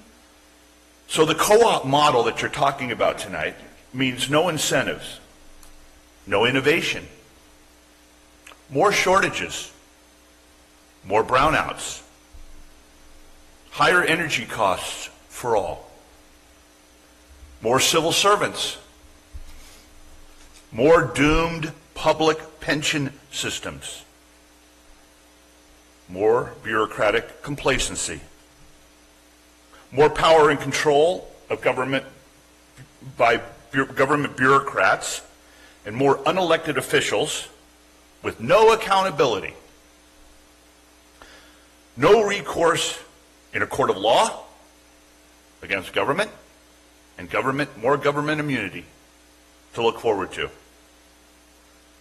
Government monopoly gives you no options either. Okay, thank you for your comments. Anybody else? Actually, since I see no other public here, I will close public comment, assuming there's no further, and we'll bring it back to council. So this is really just to provide direction. I think you may have adequate direction from all of us, and more of a wait and see how things develop. And I mean, I'm curious to see how they're going to try to work in any kind of indemnity issues with the bankruptcy. But It'll be an interesting next couple months Yes. as they reach the end of June, for sure. Okay, thank you. So with that, we'll move on to item 12D, consideration for adoption of the city's 5-year capital improvement program. What's that? Right. No. There's just direction. All right, that will turn to Mr. Scott. Mayor, members of the council, this item is consideration of a resolution adopting the city's 5-year capital improvement program. And this CIP is a go-between between the master plans, which are far-reaching. They support the city's general plan, which envisions build-out of the city, and the city's annual budget. So you've got this like very distant look at the project picture, making sure our infrastructure is properly planned for and installed, and this very near-term annual budget. So it fills this really big need of pulling the most highest priority projects out of those master plans and bringing them in to inform the budget. So the outline here, we've got the purpose of the CIP, general plan conformity, CIP constraints, selection of projects, project lists, and then the conclusion and recommendation. So just starting off here, the purpose of the CIP is to develop this in conjunction with the operating budget. So the project list is not done in a vacuum. We pull out the highest priority projects from the master plans and compare that to our revenue model. It's a projection of what we think revenues are going to be based on the best assumptions we have today, and move forward from there. It's not something that commits certain dollars to certain projects. It's a planning tool. It really is. And it just gives us that little window into the future, just 5 years, which isn't that far, to help keep us sort of in step, so when the budget, and better prepared for when the annual budget comes along. Gives a little window into the future. So it pulls from the master plans, plus, in the course of doing business, things break or start straining or whatever, and so there's maintenance projects that come about outside of these master planning efforts, just in running our utilities and our buildings and everything else. Okay, so one of the required steps is to find conformity with the city's general plan, and so staff brought this before the Planning Commission back in January, almost a month ago, just over a month ago now, where was presented to them and looked in terms of how these projects meet the objectives and goals that are presented in the general plan. Okay.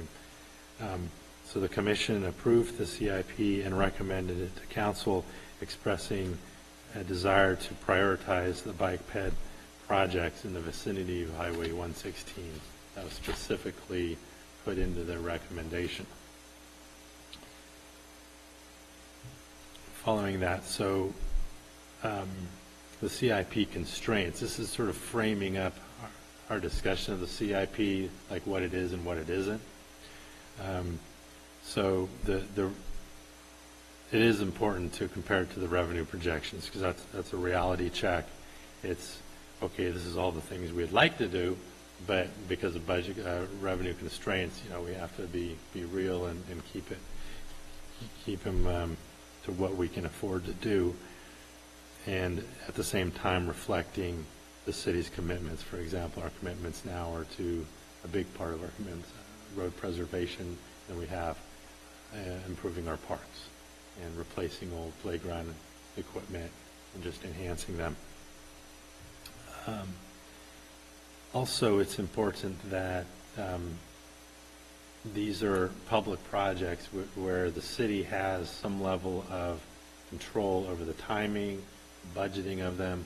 So there's a whole other family of projects out there that private development installs, and that is wholly predicated and dependent on the timing of those projects, which we don't have any control over. So a lot of the South Sonoma Business Park, for example, where any kind of frontage along Highway 116 and would happen once that area develops. All tying it together, the intersections there at West Cotati, Alder becoming a cul-de-sac, all of that, for example, those are public projects, but they're tied to being triggered by private development. So you will not see those in this report. There's also public infrastructure owned by other agencies. For example, Caltrans, which owns the Highway 116, and so that's subject to the state funding and state timing. That's not to say the city doesn't have oversight. We do for the private projects and for the Caltrans projects. We would do a rigorous review and conditioning of those projects. All right, so the selection of projects, we're not going, I wasn't anticipating going through a detailed look at every single department and each of the projects in each department, but I think an overview of our philosophy of how these projects were selected is a good idea. So first off, like I said, 5 years is very near term, and for example, the general plan and master plans are envisioning build out decades in the future. This is 5 years. So yes, there are other projects outside this timing horizon we eventually would like to install, but there's a reason they're not in this 5-year CIP. So it's, and then the second bullet there is the master plans have the priority list of projects, and they're the highest projects typically are brought into the 5-year CIP, but there's a flexibility built into this process. For example, street preservation is the priority. However, there's opportunities to include projects from the bike ped master plan. And so, we're going to be repaving the street, so we might as well stripe it, put down the green paint, enhance crosswalks, do safety measures and so forth. And we've seen that over the last couple of years. So with the Sharrows, the bike, share the road over in the L section, with the three-way stop there by the fire station. There's just been a number of the bike ped projects that have been brought in, and that's going to be true in a big way in the summer with our project where we do the circle streets and West Cotati Avenue. There's crosswalks there we'll be enhancing, and bike lanes and the green paint we'll be putting down there. And those are by staff looking, hey, we're doing these streets, we're looking over at these other companion documents, a bike ped master plan, and seeing what the overlap is. Okay.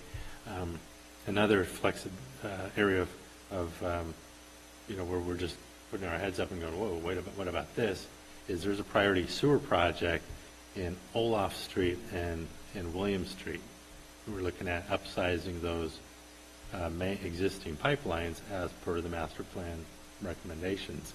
And if we're paving those streets this summer, we can't do that for another 5 years. So we're designing that now. Council approved the design a couple months ago, and we're looking to come back, putting that out to bid in March, and then coming back in April timeframe to do an amendment for a construction project. And that just makes sense. That's the only sewer project in the next 5 years that actually is coincident with a street project in this CIP. There are no water mains that are under streets that are paving. Now that we're paving a lot of streets, we come upon this problem. When we weren't doing many streets, we didn't have to worry about this. But now a lot of our streets are getting new, becoming renewed. Maintenance, as I mentioned, so we have inflow and infiltration into, that's a typo there, inflow and inflow, but we get groundwater and surface water finding its way into the sewer, and that increases our wastewater bill with Santa Rosa, so it really gives us the biggest bang for the buck to tighten up our system. And then, of course, this community center re-roofing is not found in any master plan. It's just we're evaluating our buildings, and that generates projects for the CIP. The parks projects were selected based on public input and reflect the highest benefit at a set dollar amount. So the council and the planning commission recently received presentations on the parks capital plan, and we took a look at what the highest priorities were coming out of that capital plan, and the approach there was a little different. We said, okay, we can afford $150,000 a year on improving our parks, and these are the highest priorities within each park, and that's how that was arrived at. Like, for example, Putnam Park, I believe it's like $2.5 or $3 million for build out of that park. Well, that's going to have to happen over time. So we're going to take the dog park, the fence around it, the pathway, and see how far we can get on those aspects of that park within that budget. Are we going to complete the whole path and both dog parks with that budget? It's too fuzzy right now. We haven't sharpened our pencils with those engineers' estimates or something, but we're pushing in the right direction, and we'll have more to report on that as we look at designs and get further down the road.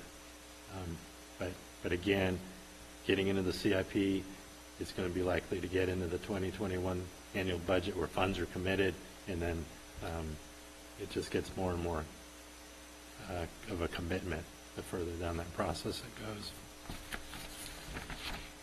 Okay, so nuts and bolts kind of stuff. We've got a list of completed projects here. So you can see there's a healthy amount of accomplishments in each of the department areas. We actually, at well 1A, there was an above ground motor making a lot of noise. We had complaints from neighbors. It's now a submersible pump.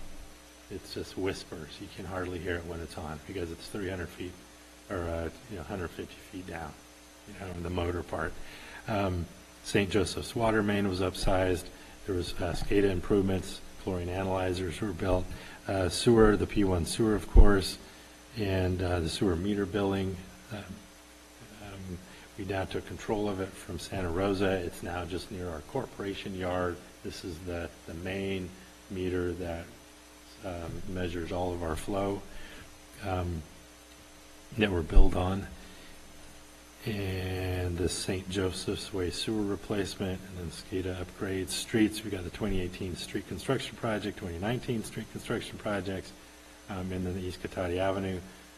Parks, the lighting project, sunflower tennis courts, restroom,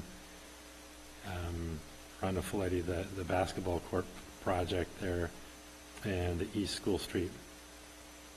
I'm sorry, Rhonda Folletti was a DG path there, a fence, East Cotati, East School Street rather, the basketball court. Under buildings, we did upgrade the City Hall HVAC, and that was more a maintenance kind of emergency project. And I'm going to scratch the Veranda Folletti Ranch building improvements because it's out to bid right now. So it's a little premature to say it's complete. But that should show up on next year's report. I just jumped the gun a little bit on that one. New projects. Okay, so we've got a healthy list for water and sewer. Again, this is over the 5-year time frame.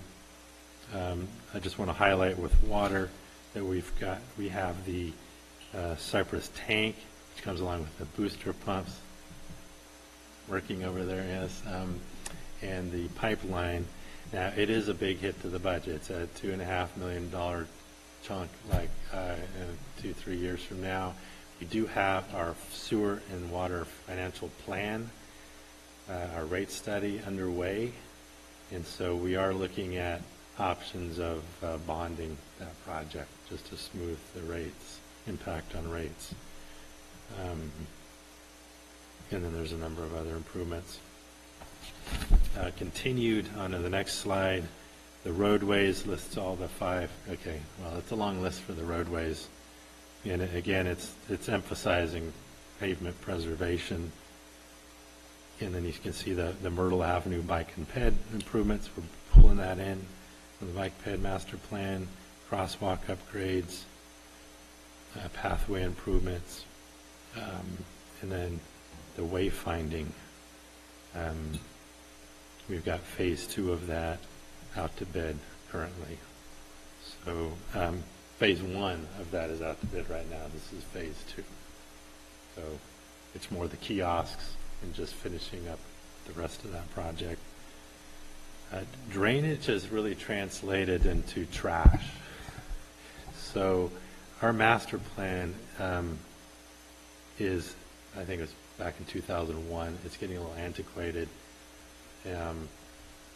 And so a lot of what's happened in the last 19 years is the emphasis has gotten from just getting rid of the water from a site to trying to hold it, slow it, treat it, work with more like a natural system.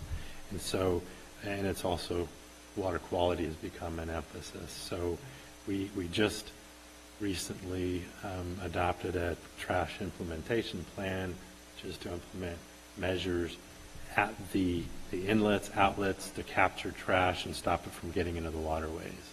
And so those are tangible dollar amounts that we have over a 10-year period, and so that found its way into this 5-year CIP, and that's regulatory driven. Parks, you'll see in that department, we've got improvements to Putnam Park, Helen Putnam Park, La Plaza Park, Civic Center, Folletti Park, and the play structure there. And I think we're hitting Helen Putnam Park heavy with improvements in the next 5 years. Buildings, we've got the roof and refurbishments. We're designing that currently and getting it ready to bid and construct in 2021. Civic Center complex, miscellaneous improvements. I believe that is freshening up these buildings, putting a paint job, perhaps repaving the parking lot here. Doing some refurbishments here at this council chambers.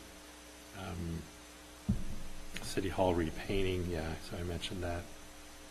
Okay, projects removed or delayed, and these will be standard sections in the CIP as you see them in the staff report. So water, sewer, streets and none. We did look at the need for P2A, the sewer. It's the extension of the P1 sewer. It just keeps going down Old Red, goes along Arthur Street and connects up to on East Cotati Avenue.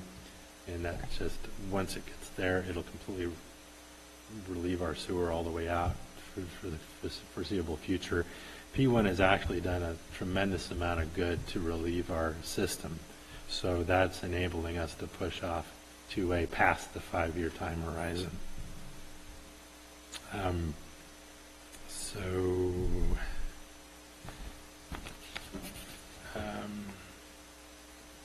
And then building the Civic Center roof and refurbishments, we had envisioned actually getting that constructed this fiscal year, but because we couldn't just have a roofing contractor say, hey, give us a quote, go off and do it, there's structural needs for potential solar panels, and then the eaves and the gutters. There's some structural improvements, strengthening we'll need to do that's not just really apparent when you just look at it, because we have to have a structural engineer look at, evaluate it, to find out exactly how that project should be specified for construction.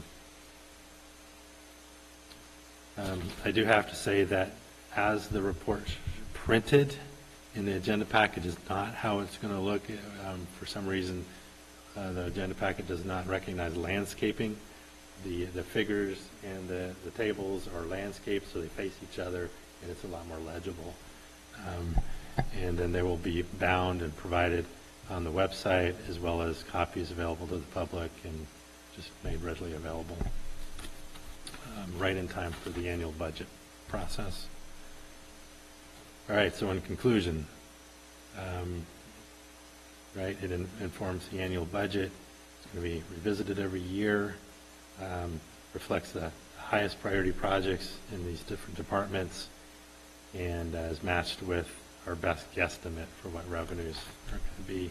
And then I'll just leave you with the recommendation to, it is recommended to conduct a public hearing and then upon conclusion adopt the resolution adopting the CIP. And one more thing I'll just add to it, just for, this is a quick thing, is that, as Craig said, this assumes that, basically it's assumed on projected revenue, all known revenue sources, right? So if we get, and we're always applying for grants, if we get a grant, that isn't reflected here, but it could be a new project that's brought in, and we revisit this every year with the budget process, so it gets updated annually. And the last just kind of fine point I'll put on the funding is that you saw in the earlier mid-year presentation sort of our funding streams, and you saw sales tax, which is a large gray block, half of which is Measure G. So if basically what I guess my point is that this whole capital program, streets and parks, and relies on Measure G being available to fund a lot of this work, as well as match grants. So in this time horizon, I think we're on course, but it's just a future consideration that we just need to keep in mind. Thanks. Okay, so I'll bring it to council. Are there any questions for staff?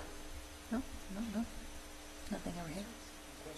Okay, so I'll open up to public comment. Yes, Mr. Birch. Measure G, Measure G, one of the reasons you have financial shortfalls right now is that you did not lower taxes. You'd have a lot more sales taxes had you lowered the sales tax rate. That's why you're in the problem that you're in. You can't maintain the town in a basic level already. And where is the CIP for the downtown specific plan? When are we going to talk about the downtown specific plan? The 30-year plan to remodel the downtown area. No money. Didn't we just do the roof on this building a few years ago with all those core samples? So we're going to redo the roof again. Is that what I'm hearing? Or can I get a little explanation about re-roofing this roof again? Before the building is earthquake retrofitted and lifted and repaired, which would completely negate all the work done on a new roof. And we're going to repaint City Hall. If that's not putting lipstick on a pig, what is your plan for a new City Hall for the next 30, 40 years? Where is that in your projections? We can't stay here in this building another 50 years, folks. We can't do it. It's a fraud on the community. I appreciate what you're trying to do, Mr. Scott, and I appreciate the report. The responsibility falls on the city council. It's a fraud on this community, what you're trying to do, saying that higher taxes are bringing us all this civic prosperity. It's not. It's a joke. The town is falling apart. You're way behind on your plans. Mr. Scott gave us the best case scenario on what can be done and what could be done. State grants? Is anybody serious about grants from the federal or the state government? What are you people smoking? There is no grant money for any of this. Okay, well, thank you for those comments on the 5-year capital improvement program. So with that, I'll bring it back to council. I'll close public comment officially. And now we're back. I would just have to say no real questions, but I would have to comment the list of completed projects in the last years is very impressive.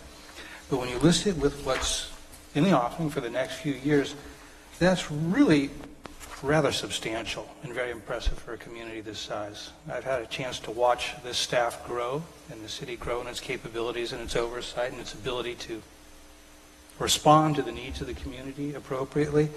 And I think the level of organization that staff has been able to grow and put forward is just really obvious to me. And I have a sense it's already becoming obvious to the public just from the roads projects in the last few years. And I think as we go forward with more roads, with the parks, with the wayfinding program, all these different things, people will have the sense of what a well-run small city is. And that's just perhaps a personal impression. But for some reason, I felt the need to share it. Okay. Do we have a motion on the adoption of the resolution? Sure, I'd be happy to. I move to adopt a resolution adopting, it's 2 adopts in one, wow, the city's 5-year capital improvement program. Second? Okay, we have a motion and a second. All those in favor, please say aye. Aye. All right, no noes and nays or abstentions, so it's a 5-0 vote. With that, we'll move on to item 13, City Manager's Report. And I will turn back to Mr. Obid. Yes, thank you, Mayor, members of the council. I just wanted to let everyone know that we had an economic development workshop in the Planning Commission last week, February 18th, and we got some great feedback, and we're looking forward to bringing it back to Planning Commission in March, and right now it's looking like City Council in April. So that's coming up, and just to report back on the polystyrene ordinance that was introduced, but we've been working with Zero Waste Sonoma on the ordinance questions that came up in that meeting. And the conclusion was essentially what we had arrived at after a lengthy discussion at that meeting, which is that those items that were listed specifically, you know, the straws, lids, condiment packages, things like that, are, they should be, you know, recyclable, compostable, or whatever, but they should always be that. But if, but even if they are that, they should only be provided to customers upon request. So they've updated their outreach materials. We're reaching back out to businesses to let them know that this is actually how it's going forward. So the ordinance itself doesn't really have to change, but that's how it's going forward. So the council should see it back, I think, in March sometime. And then police on February 18th, the police officers conducted their second special traffic operation this month. And this was at the corner of Old Red and Charles Street. The officers were on foot in uniform and plain clothes during the operation, which was focused on people that are failing to yield to pedestrians in the crosswalk, cell phone use while driving, and failure to stop at a stop sign. So in the 2-hour operation, they got 11 traffic citations. So 11 people will at least be modifying their behavior for a while, hopefully. And I think probably several more warnings in addition to the actual citations. So that is good because we certainly get that feedback from people downtown that people don't stop or they go too fast through there. The police department also got a grant. Oh, we heard about grants a minute ago. So got a grant for radios, portable radios. Those are the handheld radios. Department of Homeland Security is a federal grant. Federal, yeah. And so they got, we got a second round of funding for the remainder of the handheld radios just this month. So we're going to be able to replace all of our handheld radios under this federal Homeland Security grant. And then construction updates, Kessing, just so you know, they you probably have seen a lot of activity over there. They've tied in the water service, largely tied it in. They're on Kessing Ranch Development. They've done the initial pavement lift, the asphalt lift on that road down the middle of the development. And they poured the foundations for the model homes, which are on kind of the Valparaiso frontage. You'll see the form boards, and they've already pumped concrete in there. So that is moving right along. And the Veronda Fletty Ranch pre-construction is a ranch house and water tower. The pre-construction meeting is tomorrow. As you recall, that was awarded, so we're just starting construction up. And by March, it should be rolling out there, so it'll be good. And wayfinding, as was mentioned, is out to bid. Bids open next Tuesday. And traffic flow improvements is Old Redwood Highway. The kickoff meeting is happening this week. This past Saturday, we hosted our 3rd annual Sweetheart Fairy Tales dance in the Cotati room and had approximately 50 guests, which is great. A great turnout for that event. And we also recently started a free yoga class for older adults through Santa Rosa JC Older Adults Program. This is an ongoing class on Tuesdays from 1 to 2:30 in the Cotati room. You can sign up through the JC or through us. And it's just another thing on top of the free Zumba class that we also offer. There's a Zumba Gold class for seniors. And so just expanding offerings for the senior population. This, actually March 28th, not this Saturday, but Saturday, March 28th, we have our annual community yard sale in the Cotati room. And so we're accepting new and gently used donations on Thursday and Friday before the event. And we sell them to the community, and the proceeds from that sale go towards rec programming. So it's been a really successful program, and we're continuing it again this year. And then for all these rec type things, you can always contact Ashley at 665-4222 or wilson@cotaticity.org. That I'd be happy to answer any questions. Thanks. Okay, any questions for City Manager? No? Oh, yes. Vice Mayor Moore. You said we had a senior Zumba class? Is that a higher liability? Zumba Gold, I think it's low impact. Oh, low. Yeah, I haven't actually been in the class, but. Okay, with that, we'll move on to item 14, City Council member reports. Vice Mayor Moore? Okay. Councilmember Lemon? Councilmember Harvey? Okay, let's see, I've been a little busy. So I attended the Waste Management Agency meeting. I'll just pick one thing from there, and that's that Santa Rosa is apparently getting close to determining what they're going to do with their biosolids, and that in turn will allow more information on the composting out at the treatment plant. So people are anxious about that, but until they decide what they're going to do with that, then that's been a holdup. I also attended the Santa Rosa Plain Groundwater Sustainability Agency. The most important thing out of that one was that January 31st, the first batch of plans were actually submitted to the state. So it will be interesting to see what the state does with those and what we can learn from those. Ours is progressing, but they want to really kind of see what the outcome and what gets accepted for those plans and what, so we can plan accordingly. I also attended the mayors and council members meeting in Sonoma, and I attended the Ledge Committee meeting with my colleague, and Senator Dodd was there, and they gave us a lot of really good information. So I will leave it at that. Okay, great. Councilmember DeLosso. Yeah, and just in consideration of the late hour, I was going to report out on the Ledge Committee and the different bills that we went over, but I think I'll just save it for the next meeting, report out then. Okay, sounds good. And I unfortunately missed the mayors and council members meeting because I managed to throw out my back. It was fantastic. Okay. With that, we will move on to public comments on non-action item agendas. Mr. Barrich. Mr. Barrich.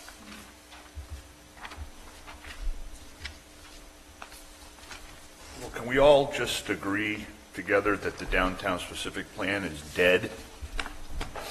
is just dead, and we need to put that on a future agenda, what we're going to do. We heard from Mr. Scott tonight about the next 5-year plan. That's going to put the downtown specific plan at year 15.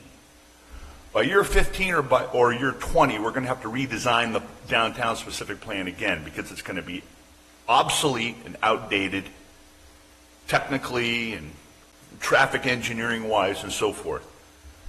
Now, we spent $1 million on the consultants. We paid the consultants for the downtown specific plan. Not to mention my time, Mrs. Harvey's time, attending all the workshops, all the study sessions. It's really been an amazing 10 years. Downtown specific plan. A whopping $73 million public project through this town. Utilities, parking garages, everything. Roundabouts, and here we are. Failure. Complete failure. I'd like the mayor to end the meeting tonight in memory of our homeless in Cotati. They're out in the cold tonight, sleeping in their cars, in the creeks and the bushes, under the freeways, and so forth. Another year has gone by without putting on the agenda what you plan to do about the homeless in our community. Keep kicking this can down the road. Hope you feel very, very proud of yourselves as Democrats. Good night. All right. Thank you for your comments. Anybody else wishing to speak? All right, seeing none, I'll close public comment. And we'll move on to item 16. Any information received after the agenda was posted? None. Thank you very much.